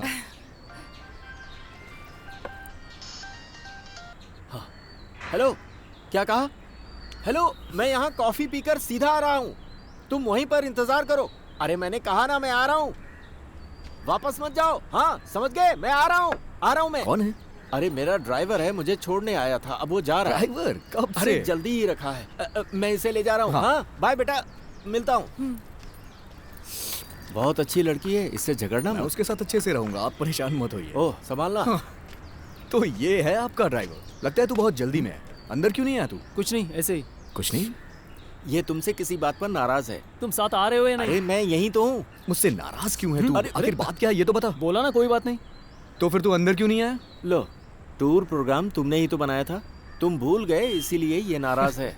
अच्छा ये बात है। और नहीं तो क्या, हमने इंडिया टूर प्रोग्राम अरेंज करके म्यूजिक बैंड बुक किया और हमने कितनी प्रैक्टिस की। क्या इसने और इसकी दोस्त ने देखा कि कहाँ जाना है, कैसे जाना है और कब जाना है? क्या ये गलत नहीं है? नहीं देखा तो क्या हुआ? कुछ नहीं हुआ, तुम आ रहे हो नहीं? अरे आ रहा हूँ ना। मेरी बात सुन सूरज, जहाँ तक मैं जानता हूँ ये तेरी जिंदगी का पहला टूर है ना? हाँ। है ना? तूने अपनी जिंदगी में कभी ट्रेन या बस के जनरल कंपार्टमेंट में परफॉर्म किया है? नहीं किया। अबे तो ऐसे मुंह फुलाने से क्या फायदा? अरे बोला ना नहीं किया है। तुमको तो ये पता है ना इस तरह की टूर पे जाने के लिए कितनी मुश्किल होती है। 8 बजे का शो है, जाके तैयारियां भी करनी है, पर इससे तो कोई परवाह है ही नहीं ना। सब तो मेरे ऊपर आएगा, तुम पर थोड़ी आएगा। जनरल कंपार्टमेंट से मेरे दिमाग में एक आइडिया है। इसके साथ हम जनरल कंपार्टमेंट में आसानी से जा सकते हैं। इसके साथ ट्रेन में गाना गाएंगे, इसमें बहुत फायदा है, इससे हम काफी पैसे कमा सकते हैं। इसके बारे में आप लोग लाओ चाबी दो। ये वाला आइडिया तेरा मस्त है। तुम आ रहे हो या मैं जाऊं? अरे बस बैठ गया। अबे आराम से स्टार्ट कर, आराम से करेगा तो स्टार्ट हो जाएगी। इतना टेंशन क्यों ले रहा है यार? आराम से किक मार यार, क्या कर रहा है? आराम से कर। हमें तेरी कोई जरूरत नहीं पड़ेगी, समझा? धोखेबाज। बाय। कॉफी खत्म हो गई तुम्हारी? हाँ। आओ। उस बात में इतनी आर्गुमेंट करने की क्या जरूरत थी? आराम से बात कर सकते थे ना? हाँ, जो भी काम आज तुमने किया मुझे बिल्कुल पसंद नहीं आया। तुम बिना सोचे समझे कुछ भी बोल देते हो। तुमने कहा था कि वो सब सामान कोई चीज नहीं है। तुम पेंसिल अपने कानों में लगा कर रखते हो और फिर उसी से पेज पलटते हो। कितना डिस्गस्टिंग है। इंसान में टैलेंट होना चाहिए, लेकिन उसमें इस तरह का ईगो नहीं होना चाहिए। और कितना टाइम लगेगा बेटा? बस हो गया है मौसी, थोड़ा और। लगता है इसे बनाना ही नहीं आता, इसलिए देर लग रही है। हाँ। अच्छा ये बताइए, आपका पोता कहाँ है? कहीं काम पर गया है, आता ही होगा। हाँ मौसी बताइए कैसी है? शक्ल तो उनके जैसी नहीं है, लगता है तुमने किसी और को बना दिया। ये आपके ही पति हैं। 15 साल पुरानी फोटो है ये उनकी, शायद इसीलिए आप इन्हें पहचान नहीं पा रही हैं। ध्यान से देखिए, है ना? बड़े हो गए होंगे। हाँ, अगर आप कहिए तो और जवान बना दूं। यही रुकना, कुछ खाने के लिए लाती हूँ। हाँ। लकी आखिर तुम कर क्या रहे हो? तुमने देखा नहीं क्या? हाँ? कैसी अजीब अजीब हरकतें करते हो। क्यों? मैं तो आर्ट बना रहा हूँ ना। अरे वो नहीं, पेंसिल कान में घुमाते रहते हो। पेंसिल से भी प्रॉब्लम है इन्हें। अरे यार कान में खुजली हो रही थी इसीलिए मैंने डाला था इसे। इस पेंसिल से तुम स्केच बनाते हो, तुम्हें इसकी इज्जत करनी चाहिए, रिस्पेक्ट करनी चाहिए। तुम्हें इसकी इज्जत करनी चाहिए कि नहीं? अगर तुम मेरे आर्ट वर्क के बारे में बात करोगी तो मुझे समझ में आएगा। अब तुम ये कहो कि पेंसिल, कैनवस, ब्रश इन सब की इंसानों की तरह इज्जत करो तो ये मुझसे नहीं होने वाला है। अच्छा सुनो, फॉर एग्जाम्पल तुम्हारे हाथ में ये जो किताब है ये सिर्फ किताब है ना। अब तुम इसे भगवान समझो तो गलत है ना ये? Of course not. देखो किताबों से हम काफी कुछ सीख सकते हैं। किताबें लाइफ बनाती हैं और बिगाड़ती भी हैं। नहीं मैं भी तो देखूं इस किताब में कहाँ लिखी है इस तरह की बातें। क्या कर रहे हो? थूक क्यों लगा रहे हो पेज पे? थूक लगाए बगैर पेज को कैसे पलटेंगे? मुझे यही करना आता है और सब लोग यही करते हैं। सच कहूं तो मेरे पिताजी ने ऐसा किया होगा, मेरे पिताजी के पिताजी ने ऐसा किया होगा, उनके भी पिताजी ने ऐसा ही किया होगा। अगर मैं आज इस तरह से कर रहा हूँ तो कल को जो मेरा बच्चा पैदा होगा वो भी थूक लगा के इसी तरह से किताबें पलटेगा। हाँ समझ गई। मेरे समझाने का कोई फायदा नहीं। तुम्हारे सामने ना किसी की कुछ भी नहीं चलने वाली। जो करना है तो अब तुम्हें थूक लगाने से कोई प्रॉब्लम नहीं है ना? बस हो गया ना। ये लो, ये बताओ थूक लगाने से प्रॉब्लम क्या है? नहीं इस थूक से प्रॉब्लम क्या है? नहीं बताओ ना क्या प्रॉब्लम है, बताओ बताओ।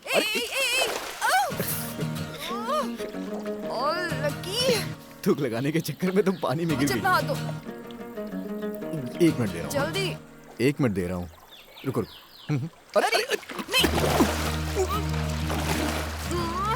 भगवान, पता नहीं इस पानी में किसने किसने थूका होगा। चले मेरा हाथ पकड़ो। आ जाओ आ जाओ। आराम से आराम से आराम से आराम से आ जाओ।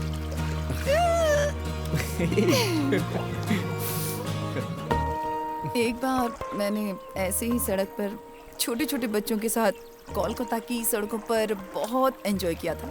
मेरे बचपन की कुछ प्यारी यादें हैं और बहुत मिस करती हूँ। लगता था जिंदगी की गाड़ी कहीं रुक गई, वो अचानक से फिर से चल पड़ी है।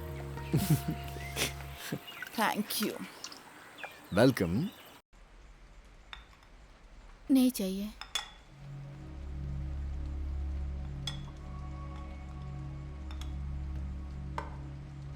अगर ऐसा है तो हम ये सब भी बंद कर देते हैं।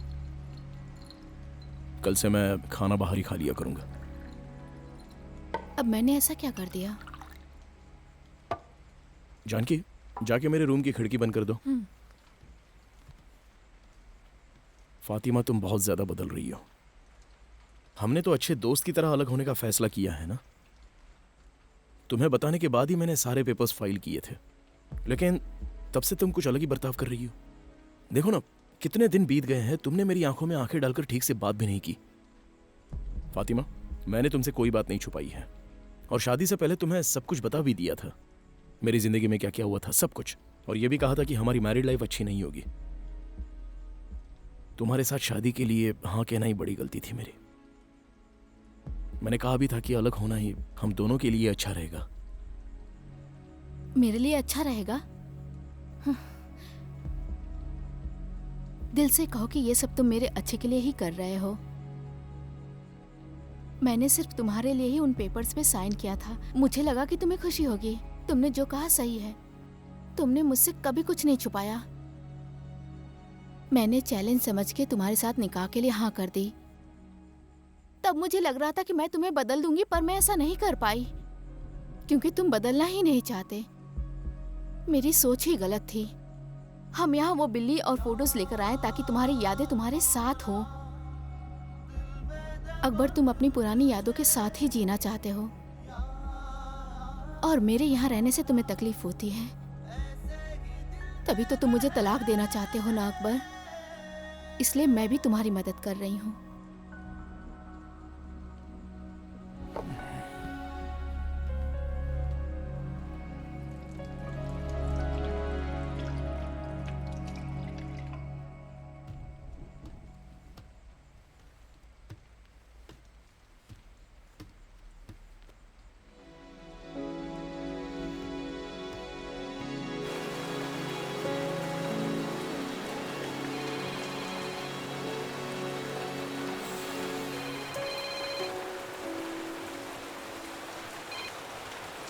हाँ बोलो आलोक। सर, मैं श्री साईं बिल्डर्स के कुछ लोगों से मिला था।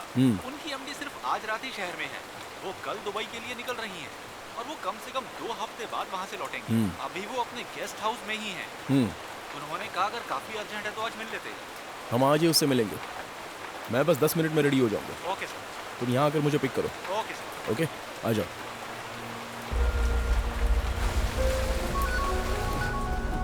सर, मैथ्यूज है, कर्नाटका पुलिस से। लाउड स्पीकर पे डालना।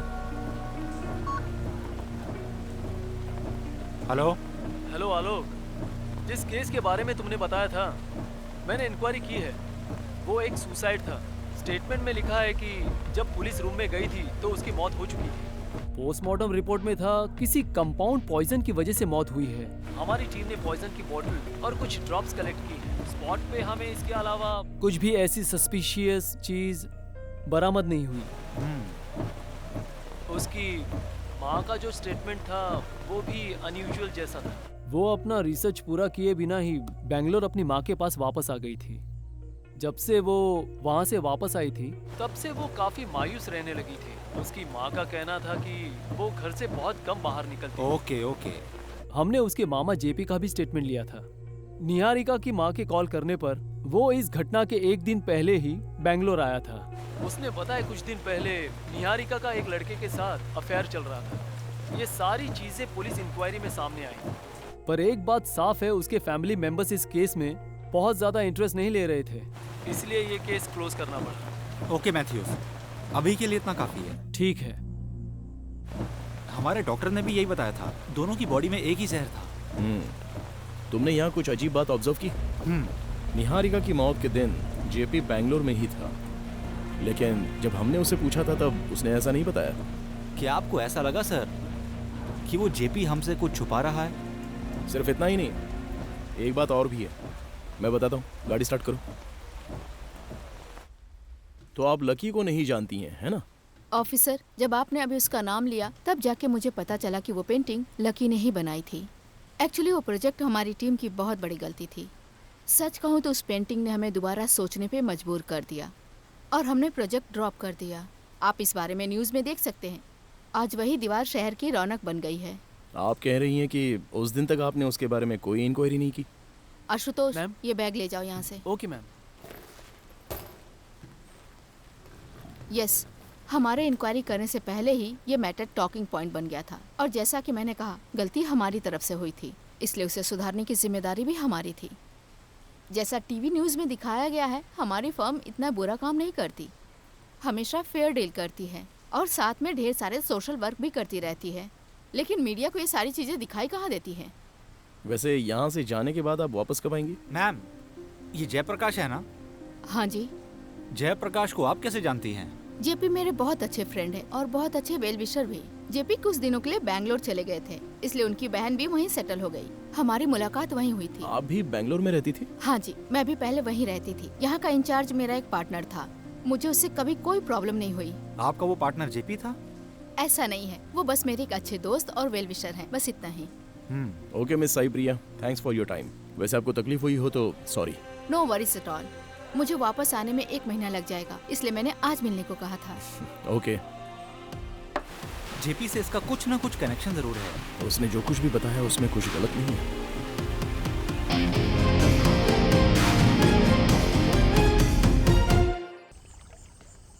ये लो।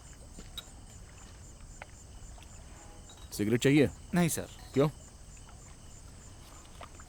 वैसे क्या सोच रहे हो? कुछ नहीं सर। आपने जो डायरी में पढ़ा और इस केस को देखकर मुझे भी लगता है कि जयराम सर बिल्कुल सही कह रहे थे। मुझे अब डर लगने लगा है। जब से मेरा बच्चा घर में आया है, वो जरा भी रोता है या कभी उदास हो जाता है तो उसे देख के बहुत दुख होता है। अगर उसे जरा भी चोट लगती है या जरा भी दर्द होता है तो फिर हम दोनों ही न जाने क्यों परेशान से हो जाते हैं और फिर हम दोनों डर जाते हैं। फिर ये जेपी जैसे लोग उसी खून के रिश्ते के साथ गलत कैसे कर लेते हैं, समझ नहीं आता।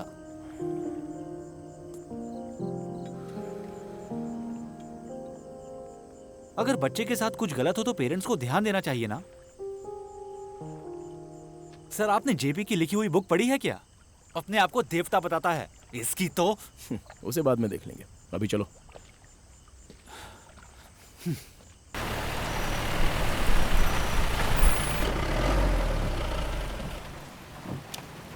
ठीक है, कल मिलते हैं। सर, इस केस को जल्दी खत्म कीजिए। वो वक्त अभी नहीं आया है। वैसे गुस्सा तो मुझे भी आ रहा है। पता नहीं ये डायरी खत्म करते करते कोई नया कैरेक्टर कहानी में ना आ जाए। चलो हम कल उससे फिर से मिल लेते हैं। अभी तुम घर चले जाओ। Okay, good night sir. Good night.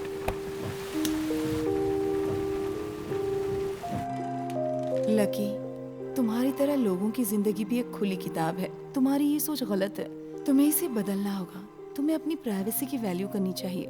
जब मेरी मॉम ऐसा करती हैं तब भी मुझे अच्छा नहीं लगता। हमारी डायरी में हमारी प्राइवेसी होती है। डायरी पढ़ने के बाद तुम्हारे चेहरे पर कोई पछतावा नहीं था। इसे भी बदलो।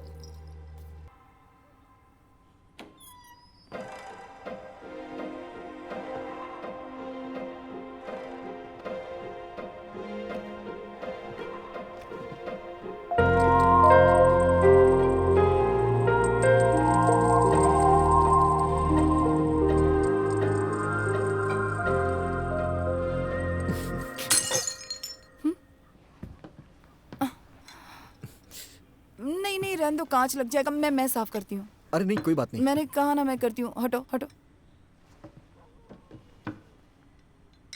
तुम यहाँ कब आए? मैं सो गई थी। तुम लेट आने वाले थे ना? मैं अभी आया, देखा तो दरवाजा खुला था। वो अपना सूरज बैंड खोल रहा है तो उसी की प्रैक्टिस में जा रहा हूँ। उसने बुलाया है। फ्री हो तो तुम भी चलो।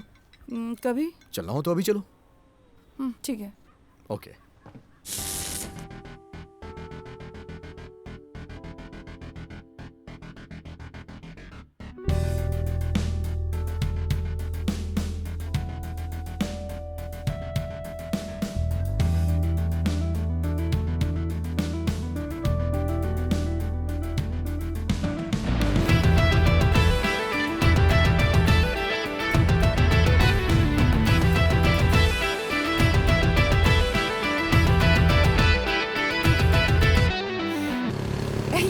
कॉकरोच, ये नाम तुम्हारे बैंड का किसने रखा? जब उन लोगों के पास कोई काम नहीं था ना, हाँ, तो उन लोगों ने एक गाना बनाया था कॉकरोच। इसी से बैंड का नाम भी पड़ गया। उन लोगों का घर कहाँ है?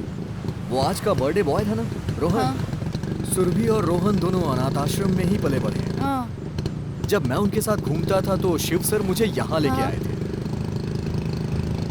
उनमें काफी टैलेंट है, तभी तो उनकी फैन फॉलोइंग है। तुम्हें पता है कल वो टूर पे जा रहे हैं बैंड परफॉर्म करने के लिए। अच्छा। हाँ। वैसे वो रोहन ना मुझे कुछ अजीब सा लग रहा था। हे, उसे बुरा इंसान मत समझो यार, वो बहुत अच्छा लड़का है। मेरी तरह उसकी भी कोई फैमिली नहीं है, लेकिन हम खुश हैं।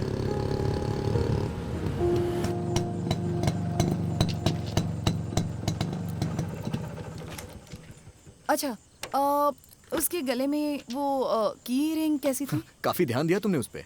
वो हमारे घर की है। एक उसे दी है कि वो कभी भी यहाँ आके आराम कर सके।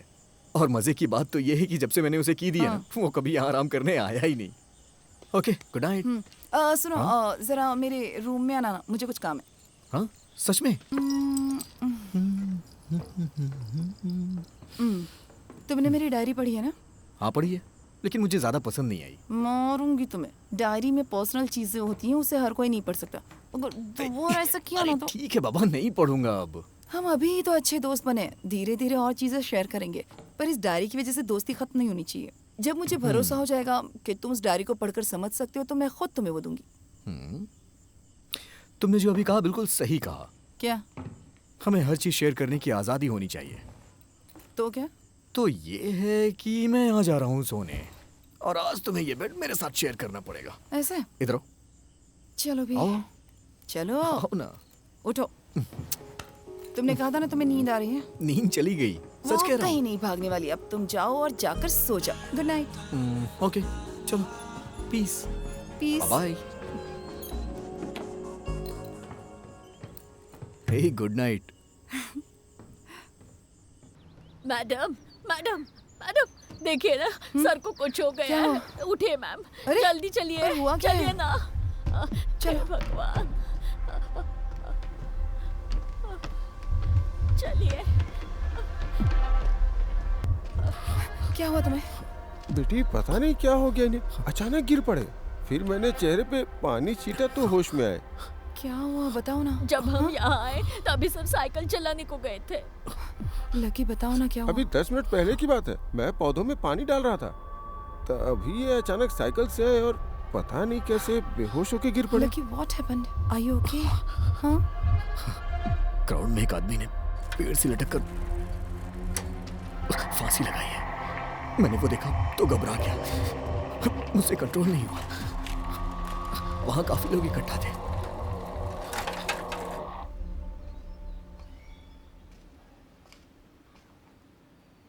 सो गए क्या? ऐसा कई बार हो चुका है।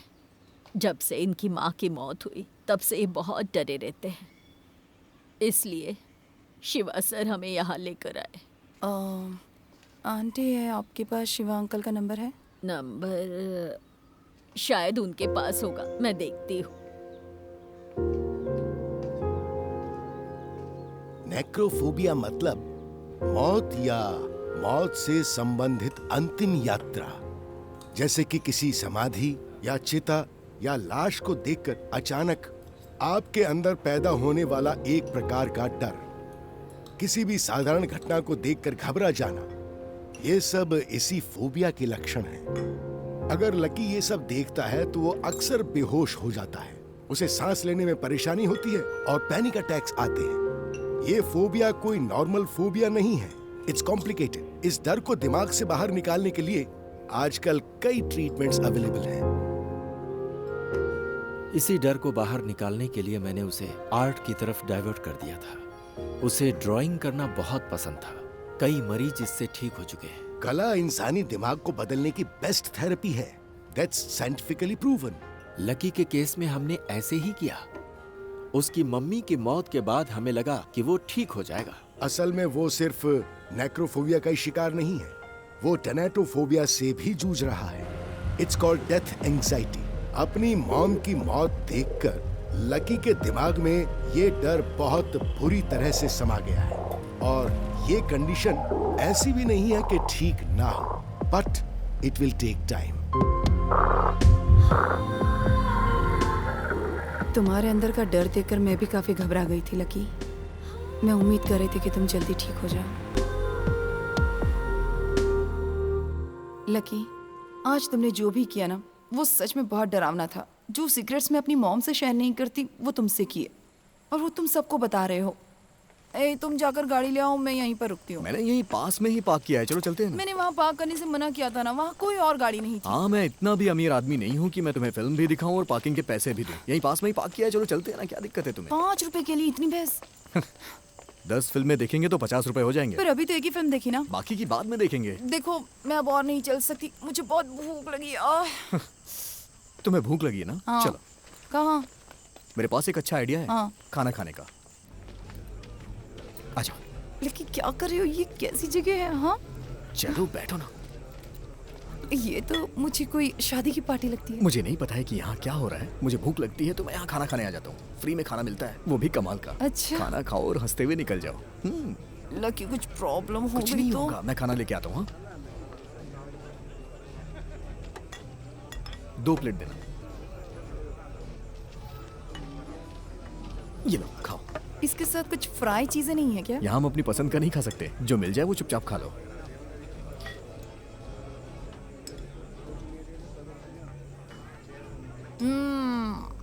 मस्त है। तो फिर पेट भर के खाओ।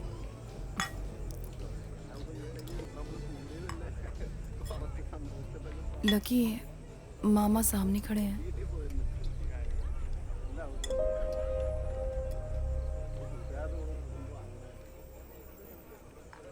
क्या करें? अरे जाने दो ना।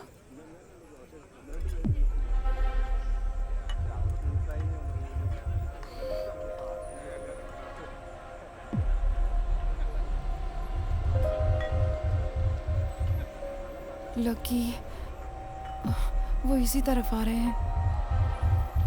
नेहा, मुझे तुमसे बात करनी है, सिर्फ तुमसे। कोई बात नहीं, मैं बात करके आती हूँ।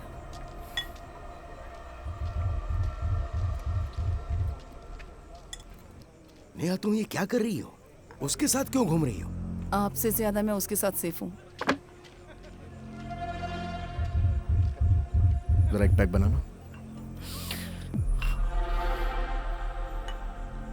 मैंने अब तक तुम्हारी मॉम को कुछ नहीं बताया। हाँ तो बताना है तो बता दो, मैं भी उन्हें कुछ बताना चाहती हूँ। तुम उसे नहीं बता सकती। बस आप सोचते रहो, अब मुझे कोई डर नहीं है, ध्यान रखना। तुमने इसे कुछ बताया? क्यों, क्या हुआ? मैं तुम्हें छोड़ो मुझे। नहीं, मेरी बात सुनो। छोड़। तुम्हारा इसे हाथ मत लगाना। तू कौन है? ये हमारा फैमिली मैटर है। फैमिली मैटर है तो घर में सुलझा, लेकिन इसे हाथ मत लगाना। जब तूने इसके साथ गलत किया ना, तब ये बच्ची थी। लकी, चलो यहाँ से। बताने दो ना, इसकी सच्चाई सबको पता चलनी चाहिए। चुप। तूने सिर्फ इसकी जिंदगी बर्बाद किया या फिर और भी बच्चियों की? लकी प्लीज चलो ना, प्लीज यहाँ से चलो। यहाँ जिसकी भी बेटियां, इसको घर में घुसने मत देना। चलो, ये दरिंदा है, दरिंदा। प्लीज। यहाँ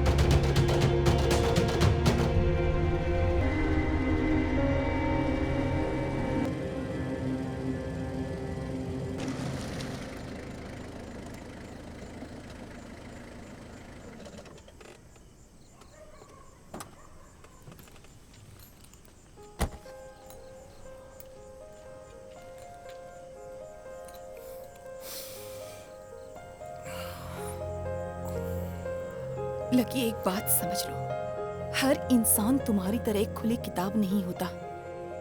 लकी, जिस अतीत को मैं भुलाना चाहती हूँ, आज तुमने सबके सामने उसका तमाशा बना के रख दिया। तुम जानती भी हो इस बात से मुझे कितना दुख पहुंचा है। नेहा,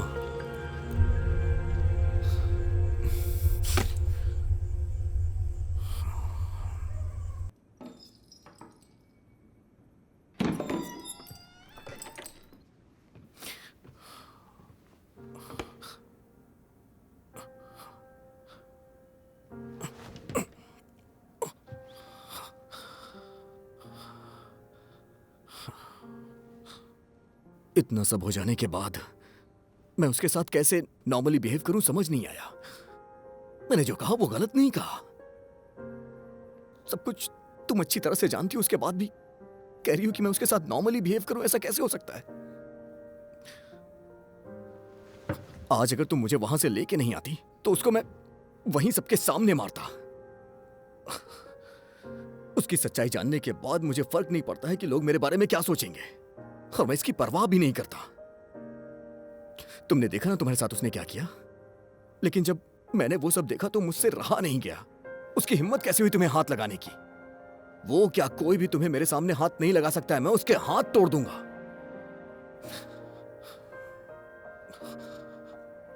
मैं अच्छी तरह से जानता हूं नेहा, तुम यहां हमेशा रहने के लिए नहीं आई हो, लेकिन आज उसने तुम्हारे साथ ऐसा किया, मुझे कंट्रोल ही नहीं हुआ। लेकिन एक बात जान लो, इस दुनिया में तुमसे बढ़कर मेरे लिए कोई नहीं है।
सुनो, मुझे तुमसे कुछ कहना है।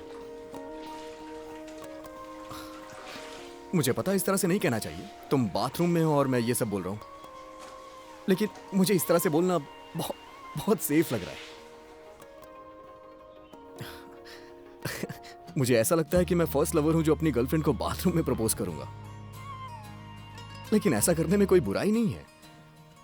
सच कह रहा हूं, मुझे तुम्हारी जरूरत है। अगर तुम नहीं हो तो फिर मेरी जिंदगी में कुछ भी नहीं है, मेरा कोई वजूद नहीं। मैं पेंटिंग करूंगा और तुम रिसर्च करना, इसी तरह से हम खुशी खुशी अपनी जिंदगी काट लेंगे और हमारे बच्चे थुक लगा के पेज पलटेंगे। ये देख के मैं खुश होऊंगा। तुम समझ रही हो ना?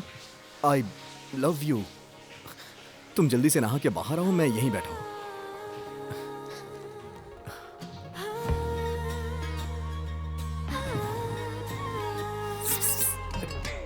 तुम्हें कम से कम आंटी की उम्र के बारे में तो सोचना चाहिए था ना। पता नहीं वो बेचारी क्या सोचेंगी।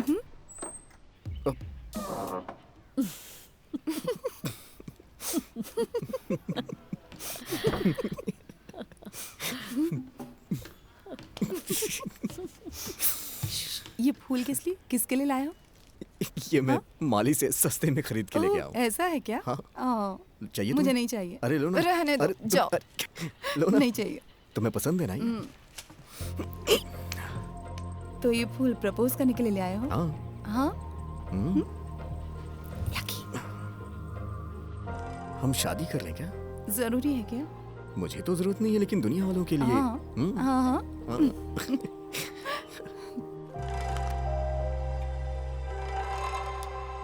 लकी, मुझ जैसी लड़कियों के बड़े एक्सपेक्टेशंस होते हैं, खासकर लव और रिलेशनशिप के बारे में तो ज्यादा। जैसे मैंने उम्मीद की थी, तुम्हारा प्रपोजल उतना अच्छा नहीं था। अच्छा होता अगर उसमें कुछ एक्साइटमेंट और ड्रामा होता। ये थोड़ा और रोमांटिक और ठीक से हो सकता था।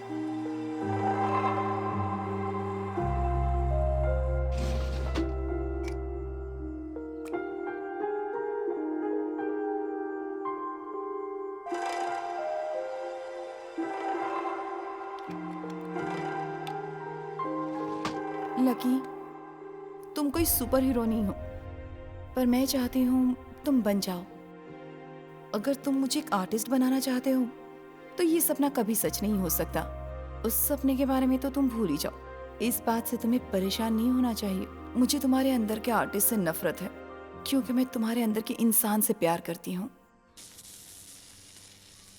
लकी, तुम मुझे छोड़कर चले जाओगे? मैं कहाँ जाऊंगा, मेरी दुनिया तो यही है। आंटी और अंकल से मजाक करता हूँ, दिन भर यहीं पे पेंटिंग्स बनाता रहता हूँ और इसी में मुझे खुशी मिलती है। तुम्हारा भरोसा नहीं है, तुम कभी भी मुझे छोड़ के जा सकती हो।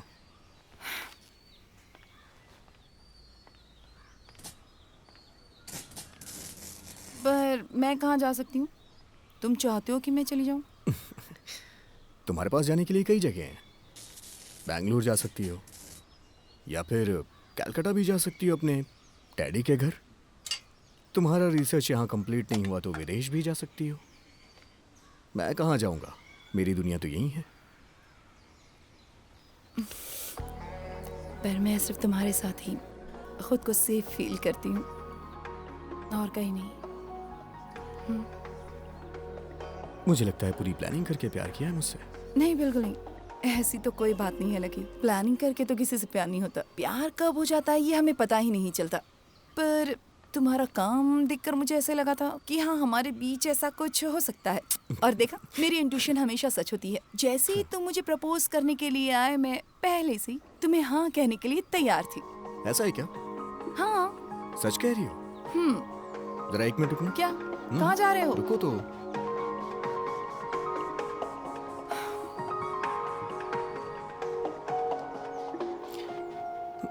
ये क्या है? हाँ? ये मेरी माँ का है। वो ये चाहती थी कि मैं इसे हमेशा अपने साथ रखूं, क्योंकि ये लकी है।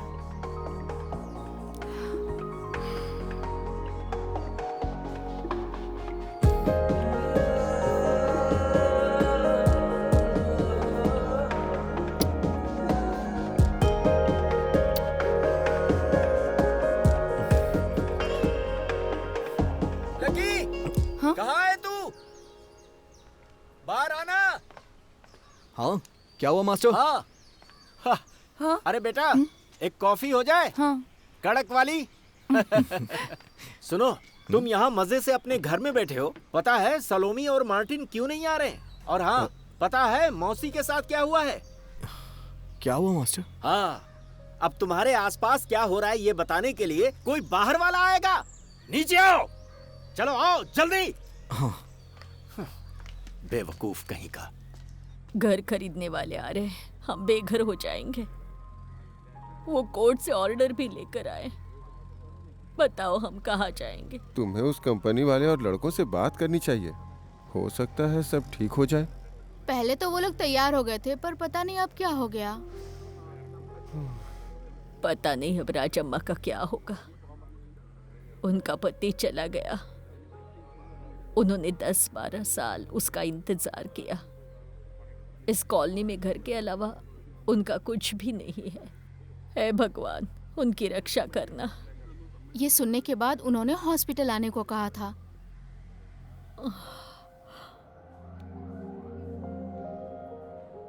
वो घर मेरे पति ने बनाया था।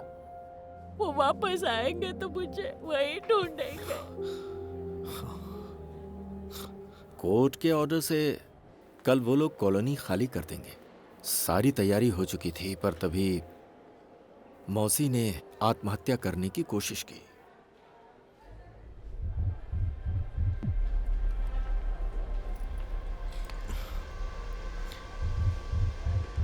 कैसे हुआ ये? हमने आवाज सुनी। जब तक हम वहाँ पहुंचे उससे पहले वो कुएं में कूद पड़ी।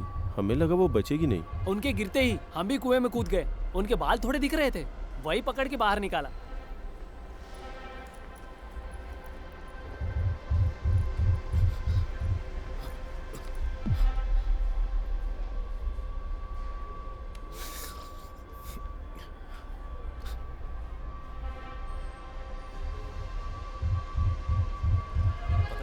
मुझे लगता है सबके साथ यही होने वाला है। सही कह रही हो। कुछ भी नहीं बताया, हम तो घर से बेघर हो जाएंगे। पता नहीं क्या होगा। हे, देखो हम उनकी मनमानी नहीं चलने देंगे। हे। लकी, जरा सुनो, मुझे तुमसे कुछ कहना है। देखो, अगर तुम इन लोगों के लिए कुछ करना चाहते हो ना तो अपने फ्रेंड्स से कहो। तुम ऑलरेडी इतने डिस्टर्ब हो तो प्लीज हम लोग चलते हैं ना। मेरी चिंता मत करो, आई एम ओके। तुम इतना क्यों डर रही हो? तुम्हारी वजह से मैं डर रही हूँ। देखो, मैं जानती हूँ कि तुम इन लोगों के लिए बहुत कुछ करना चाहते हो, पर यहाँ रहकर भी तुम इन लोगों के लिए कुछ नहीं कर पाओगे। इस बात को तुम्हें मानना ही पड़ेगा लकी। तुम चाहती हो ये एक्सेप्ट करके मैं जाके घर में बैठ जाऊं, और तुम चाहती हो मैं बकवास पेंटिंग बना के अमीरों को बेच के खूब पैसा कमा करके किसी अमीर लड़की से जाके शादी कर लूं, खूब नाम कमा लूं, और उसके बाद अपनी जिंदगी एक राजा की तरह बिताऊं। फिर तुम्हारा क्या होगा? हाँ, मैं ऐसा इसलिए कह रही हूँ क्योंकि मैं तुम्हें अच्छे से जानती हूँ। तुम खुद को भुलाकर भी पहले की तरह नहीं जी सकते। मैं बस इतना जानती हूँ कि तुम्हें कुछ हो गया तो मेरा क्या होगा। मैं ये सब तुम्हारे साथ खुश रहने के लिए नहीं कर रही हूँ। मैं चाहती हूँ कि तुम्हें ज्यादा तकलीफ ना हो। मैं जानती हूँ कि तुम्हारा आर्ट तुम्हारी जिंदगी नहीं बचा सकती लकी। तुम समझती क्यों नहीं कि तुम कोई भगवान या सुपर हीरो नहीं हो? I know। जब मैं छोटा था तो शिव सर ने मेरी उंगली पकड़ के मुझे चलना सिखाया। जब मेरी माँ मुझे छोड़ के चली गई तो आंटी ने माँ का फर्ज निभाया। जो कुछ भी हूं मैं इनकी वजह से हूं। इन सब की दी हुई मेरी लाइफ है।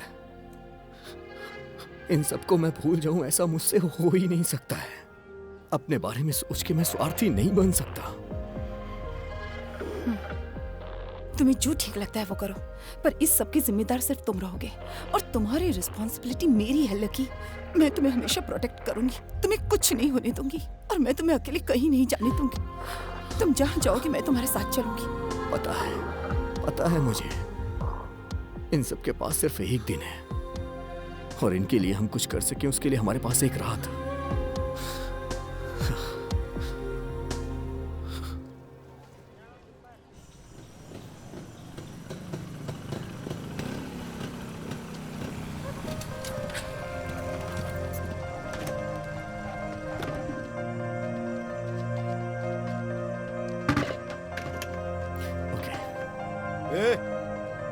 क्या हो रहा है? कौन हो तुम लोग? अरे भाई जरा इधर आओ। इसलिए अरे आओ बताओ। लकी,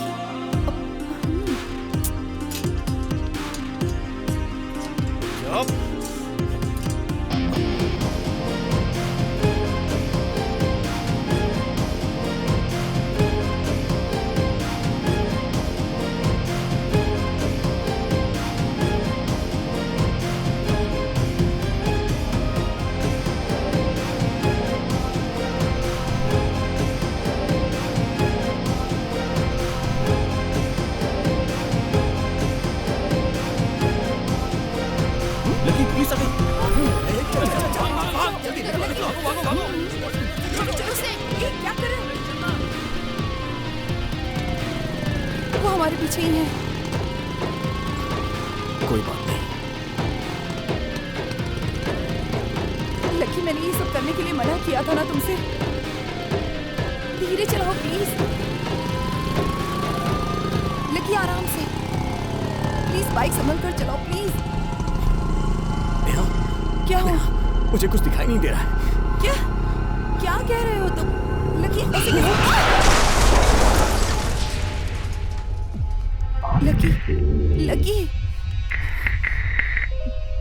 लकी, अपनी आंखें खोलो। लकी, उठो। लकी,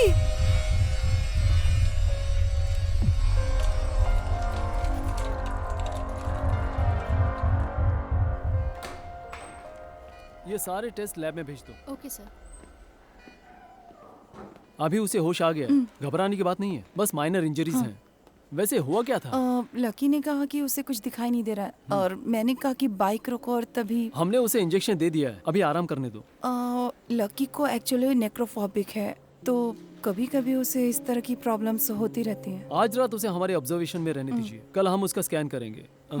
रिपोर्ट के बाद ही डिसाइड करेंगे क्या करना है। ओके?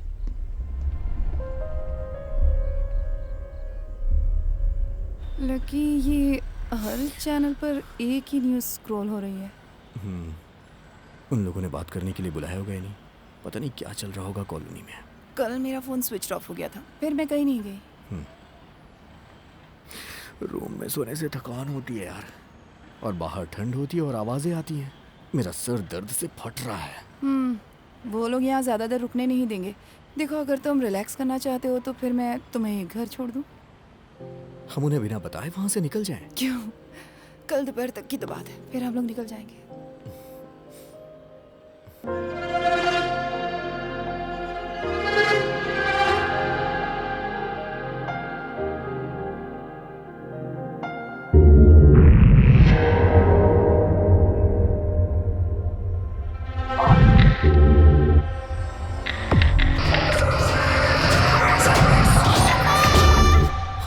क्या हुआ? क्या हुआ तुम्हें?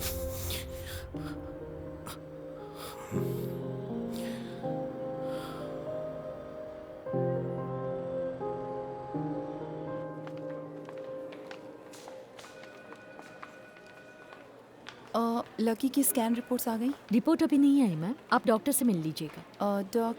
डॉक्टर अपने केबिन में है। Okay, thank you. क्या इस फोबिया के अलावा भी लकी को कोई फिजिकल या मेंटल इशू है? कोई ख़ास प्रॉब्लम तो नहीं है उसे। उसे तो एक्सरसाइज करना भी पसंद है, जैसे साइकिलिंग, जॉगिंग। मतलब वो फिजिकली तो काफ़ी फिट है। Do you find any symptoms of migraine? इसके अलावा मेमोरी लॉस ऐसा कुछ महसूस किया? इस फोबिक अटैक के वक्त उसके सामने अंधेरा छा जाता है, पर इसके अलावा तो कोई प्रॉब्लम नहीं है। ये है डॉक्टर सुदर्शन, हमारे हॉस्पिटल के सीनियर डॉक्टर्स में से हैं। पेशेंट का नाम देखकर ही इन्हें पता चल गया था। लकी की माँ का इलाज भी इन्होंने किया था।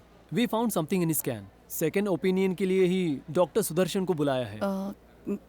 क्या हुआ डॉक्टर? क्या पता चला आपको?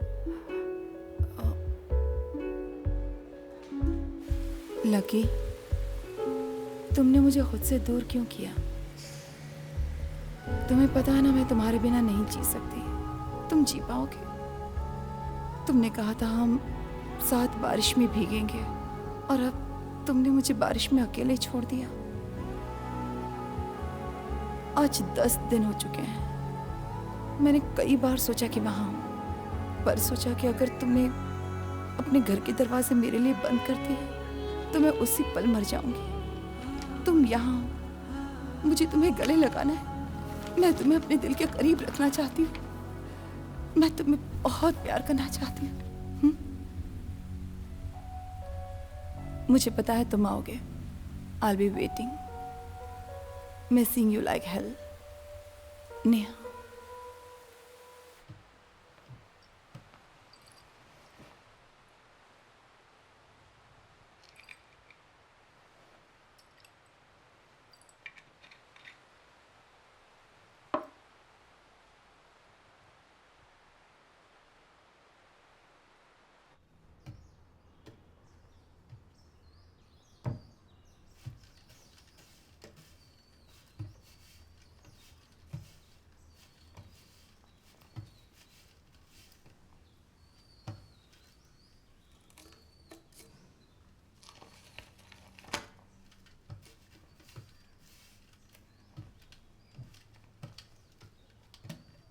Kitty sir, Kitty sir, sir, sir वो किटी।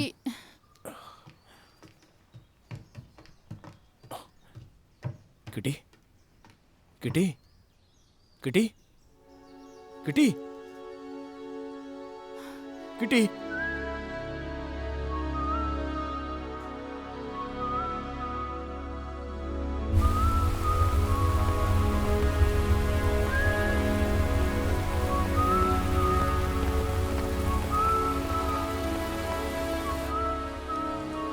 मैडम, किटी की मौत हो गई। पता नहीं उसे क्या हो गया था। रात तक तो बिल्कुल ठीक थी।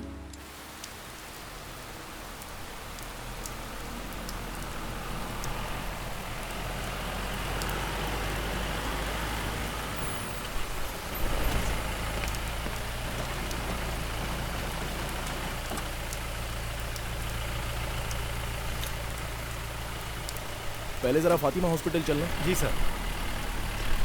वहाँ पर कोई डॉक्टर फ्रांसिस हैं, हमें उनसे मिलना है। Okay sir. तुमने मेरा मैसेज पढ़ा था क्या? हाँ पढ़ा। ओके, तो उस बैंड का पता चला? सर मैंने उन्हें कांटेक्ट किया था। उन्होंने बताया कि वो लोग अपना टूर कैंसिल करके वापस आ रहे हैं। वो लोग जल्द ही आ जाएंगे। मैंने उन्हें कांटेक्ट करने को कहा है। ऐसा लग रहा है आप रात भर डायरी पढ़ते रहे। पूरी पढ़ ली। उसमें कुछ इम्पोर्टेंट मिला? नहीं, अभी तक तो कुछ मिल नहीं पाया है। केस अभी भी अनसॉल्व है और शक कई लोगों पर है। लकी के बारे में मैंने पेपर में पढ़ा, पर Niharika it was a shock sir. बताइए सर, मैं आपकी क्या मदद कर सकता हूँ? लकी और निहारिका यहाँ पर आए थे। आप बता सकते हैं उस दिन क्या हुआ था? वो दोनों यहाँ एक एक्सीडेंट की वजह से आए थे। ये बात हम सबको काफी लेट पता चली कि लकी की माँ को सेरेब्रल कैंसर था और तब उन्हें कोई स्पेशल ट्रीटमेंट देने का हमारे पास वक्त ही नहीं बचा। तो उसके बाद क्या हुआ? अनफॉर्चुनेटली वैसा ही बेटे के साथ हुआ है। सच कहा जाए तो लकी का दर्द उसकी माँ से ज्यादा है। ऐसे केस में सिम्टम दिखाई दे जाते हैं। आज जो हुआ उसका कारण उसका फोबिया था, इग्नोर करना चाहिए था। आई मेंट व्हाट हैपेंड यस्टरडे। मुझे ये कहने में बड़ा बुरा लग रहा है, लेकिन मैं सच्चाई नहीं छुपाता, because there is no point in beating around the bush. हम कुछ और टेस्ट्स कर सकते हैं, लेकिन डायग्नोसिस से सारे रिजल्ट सेम ही आने वाले हैं। Not to suggest for the treatment. Am I right doctor? Yes sir. क्या हम सच्चाई उसे? नहीं, अब भी रहने दीजिए। ठीक है। उसकी मेंटल कंडीशन को देखकर मैं भी यही सजेस्ट करने वाला था। एटलीस्ट जब तक पेन फील नहीं होता तब तक तो वो चैन से जी सकें। हम उसे कल डिस्चार्ज कर देंगे और बाकी की रिपोर्ट्स भी 2 दिन में आ जाएंगी और उसके बाद ही we shall decide the further step.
Postmortem report में कैंसर की बात सामने आई है।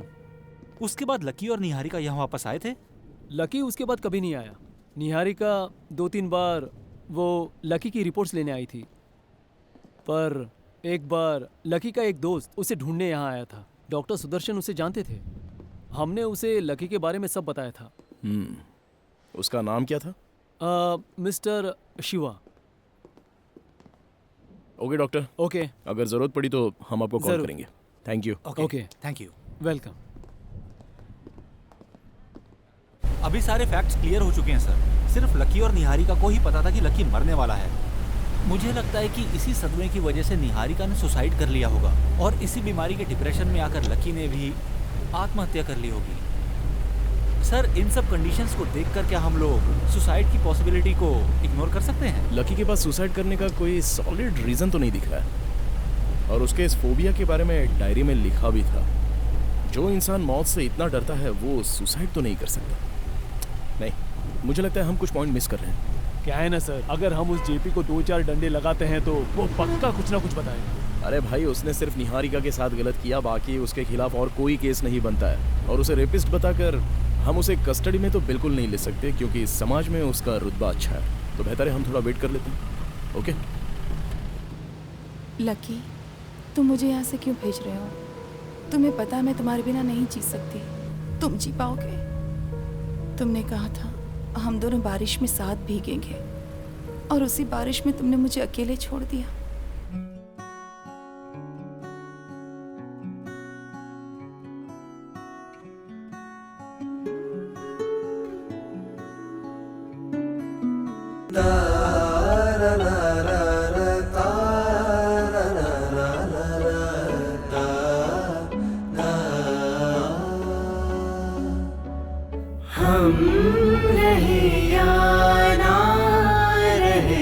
पर प्यार अपना रहे जिंदा। सर चाय। हाँ।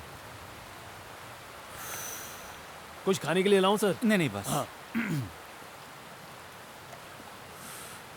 अच्छा, शिवा के बारे में तुम्हें कोई बात पता है? हाँ, क्या? मैंने उसकी इंक्वायरी की थी। हाँ।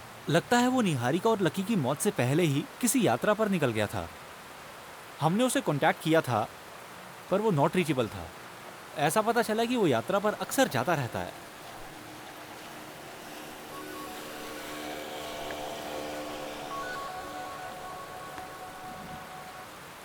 हेलो। हाँ, कहाँ हो तुम? सर, वो बैंड वाले लड़के इसी रास्ते से वापस आ रहे हैं। बुलाऊं ठीक है, क्या? तो बुला लो उसको। जब हमने लकी के बारे में सुना तो सोचा टूर कैंसिल कर देते हैं सर। रोहन ने लकी के बारे में बताया, पर निहारिका के बारे में अभी सर से पता चला। ये रोहन कीबोर्ड प्लेयर है ना? हाँ सर। तुम लोगों के साथ टूर पर क्यों नहीं आया? वो जरूर आता, पर बीच में ही उसकी तबीयत खराब हो गई थी, इसलिए हमने उसे उसी वक्त यहाँ वापस भेज दिया। तुम्हारा मतलब रोहन उस समय यहीं पर था? हाँ सर, यहाँ पर था लेकिन हॉस्पिटल में था, क्योंकि उसके घर वालों ने उसे एडमिट किया था। रोहन ने कुछ बताया कि वो लकी और निहारिका से कभी मिला था? नहीं सर, पता नहीं। लकी जब हॉस्पिटल में था तभी रोहन और सभी दोस्त उसका ख्याल रखते थे, क्योंकि वो हमारे बैंड के लिए फंड अरेंज कर रहा था। पर पता नहीं क्यों हॉस्पिटल से आने के बाद लकी फिर कभी प्रैक्टिस में नहीं आया। असल में रोहन का निहारिका से परिचय नहीं था, इसलिए रोहन का उससे मिलने का कोई सवाल ही नहीं उठता सर। ठीक है, जाओ अपना काम करो। हाँ, और लकी की बॉडी लेने अब तक कोई आया नहीं है, तो अगर तुम लोगों को कोई क्लेम करना हो तो आलोक को कांटेक्ट कर लेना। Okay sir. अच्छा सूरज, तुम्हारे पास लकी के घर की कीज हैं? हाँ। तो वो मुझे दे दो। कि सर, की एक्चुअली रोहन के पास रहती है, वो उसे अपने गले में लटका कर रखता है।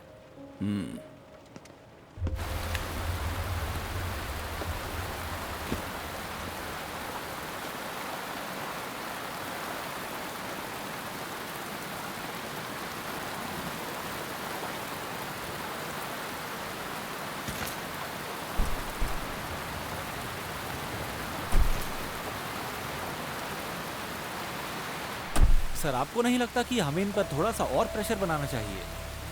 नहीं, उसका तो कोई फायदा नहीं होगा। और वैसे भी मुझे क्राइम का कोई खास मोटिव नजर नहीं आ रहा है। और ये जो निहारिका की आत्महत्या और लकी की मौत में जहर का सेम होना, जब हम इसके पीछे की वजह पता लगा लेंगे तो सब कुछ क्लियर हो जाएगा। मेरे ख्याल से इसके पीछे वही शख्स हो सकता है जो दोनों जगहों पर जा सकता था, दोनों के बहुत ही करीब था और जो दोनों की पूरी डिटेल्स रखता था। जिसकी वजह से मेरी भांजी ने सुसाइड किया। उस बदमाश के बारे में आप मुझसे सवाल करने आए हैं? ए, आलोक, आइंदा मेरे सामने निहारिका को अपनी बेटी या भांजी मत कहना, समझे? उसने अपनी डायरी में तुम्हारे बारे में सब बता दिया है। हम उसकी पूरी डायरी पढ़कर ही आए हैं। कोई हैवानी ऐसी घिनौनी हरकत कर सकता है? तुझे डूब मरना चाहिए। तेरी तो आलोक, बस हो गया। तुमने देख लिया ना जेपी, अब तो सच्चाई बता दो या फिर हम अपने तरीके से इंक्वायरी करें। मेरी लाइफ बर्बाद मत करना, मैं सब बताता हूँ। निहारिका के साथ मैंने गलत किया था और उसके लिए मैंने उससे माफी भी मांगी थी, लेकिन उसने मुझे माफ नहीं किया। But I was a changed man. Change man? और तू इसी वजह से उन दोनों को मार दिया है ना? मेरा यकीन करो, जब वो नेहा को साथ लेकर चला गया तब मैं उसकी मौत की दुआ करता था, पर मैंने कुछ किया नहीं। And how could you even imagine that I have done this?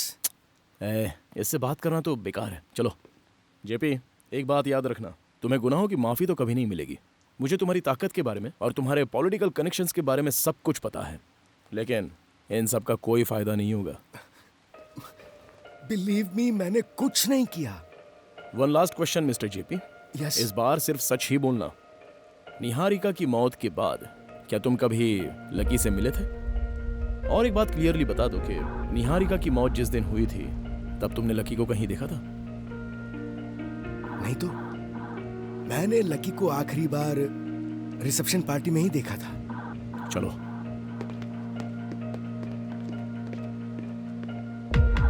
उसे मारना चाहिए था सर। अभी वो समय नहीं आया।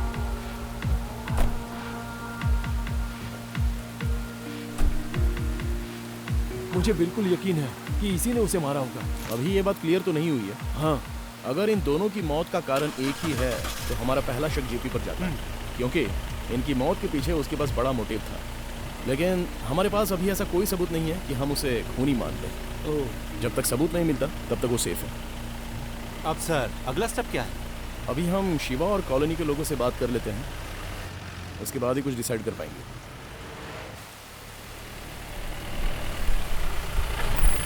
ठीक है, ओके ओके, अभी मैं चलता हूँ। Good night.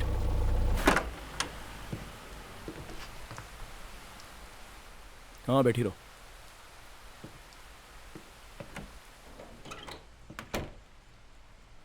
उस कमरे में अकेले बैठे बैठे बोर हो रही थी, इसलिए यहाँ चली आई। आज जानकी भी काम पे नहीं आई तो अजीब सा लग रहा था। मैं आपके लिए चाय बना कर लाती हूँ। जरूरत नहीं है, तुम बैठी रहो।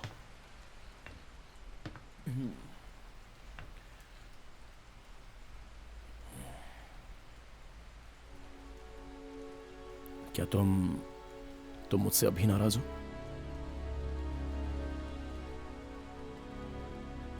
मुझे नहीं पता अकबर।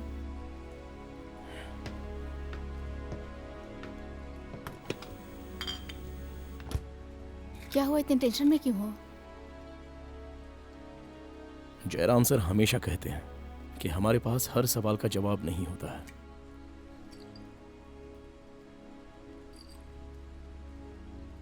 एक पुलिस वाले के लिए इस तरह की बातें करना शोभा नहीं देता।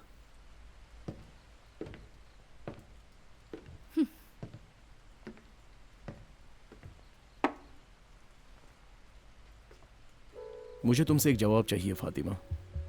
तुमने वो आर्टिस्ट लकी की मौत के बारे में तो सुना होगा ना? हाँ, मैंने पढ़ा था। पिछले 3 महीनों से निहारिका नाम की एक लड़की उसके साथ रहती थी।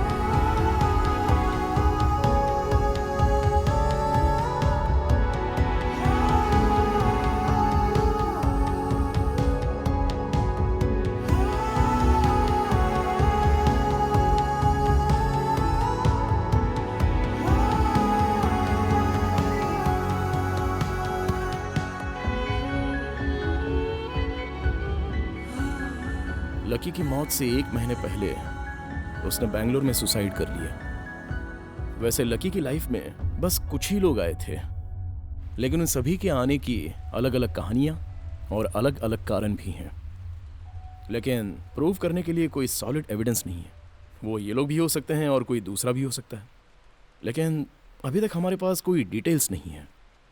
हो सकता है निहारिका चाहती रही हो कि लकी की मौत बिना किसी तकलीफ के हो।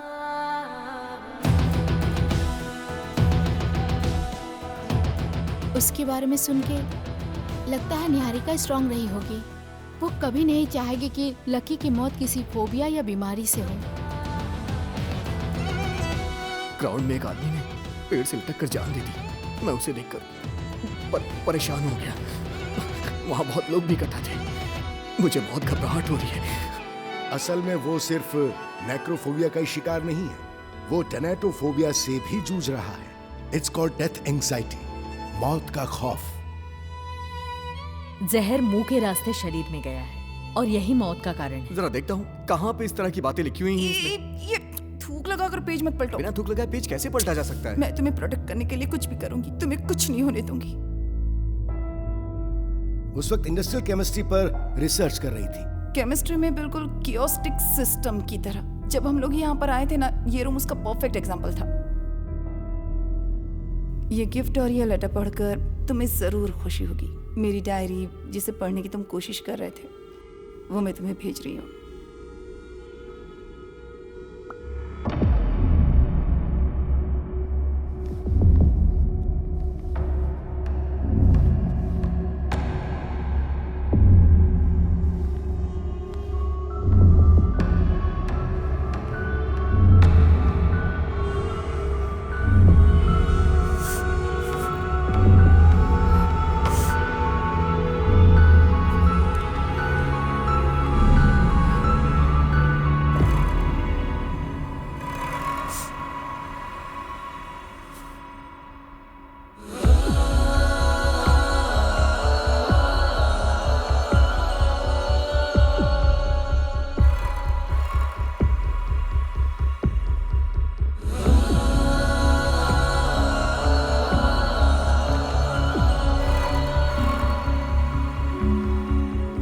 बताना लकी, तुम्हारे कितने चेहरे हैं?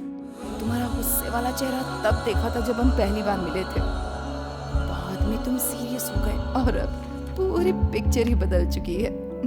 कोई बात नहीं, दोनों चेहरे ना बहुत अच्छे हैं।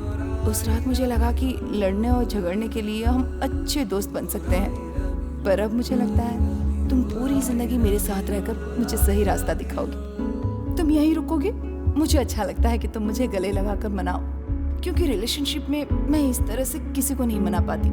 हमारी पहली मुलाकात प्यार में बदल जाएगी, ऐसा तो मैंने बिल्कुल नहीं सोचा था। मैं जानती हूँ तुमने हमेशा कोशिश की, बहुत कोशिश करते थे ना मेरी डायरी पढ़ने की। अब पढ़ो, देखो मुझे तुम्हारा इस तरह से गुस्सा होना बिल्कुल अच्छा नहीं लगता।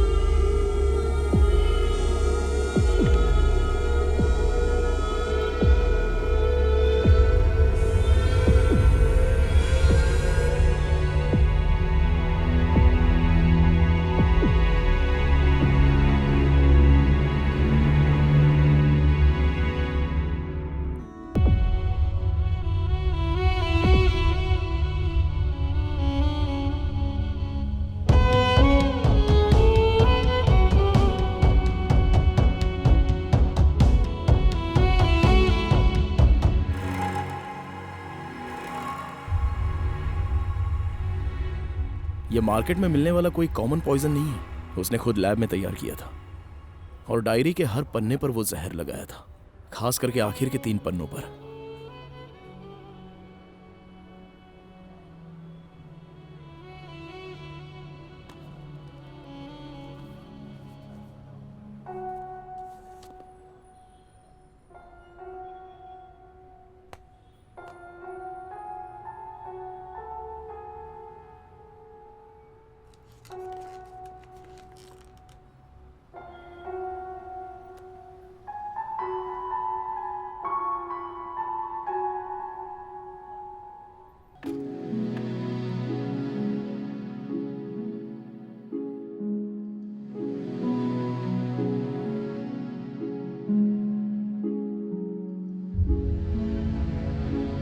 मैं एक कहानी सुनाता हूँ। हाँ।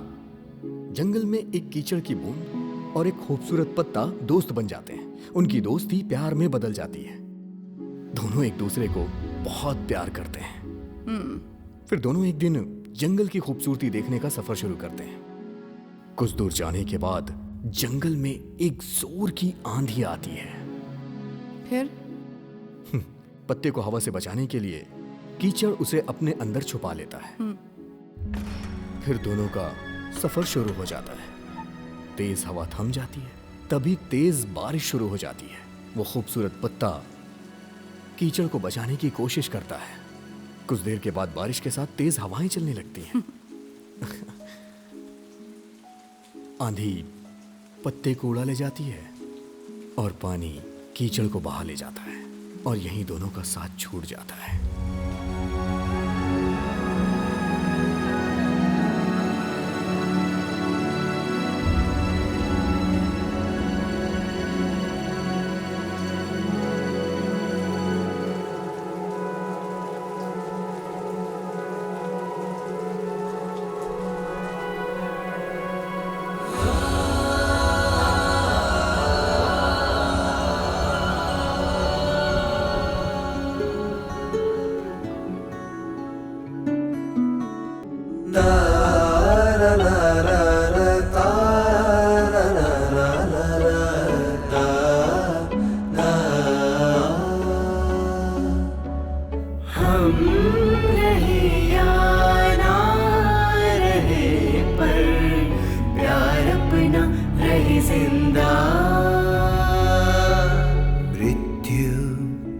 सकती कभी नहीं हमको जुदा।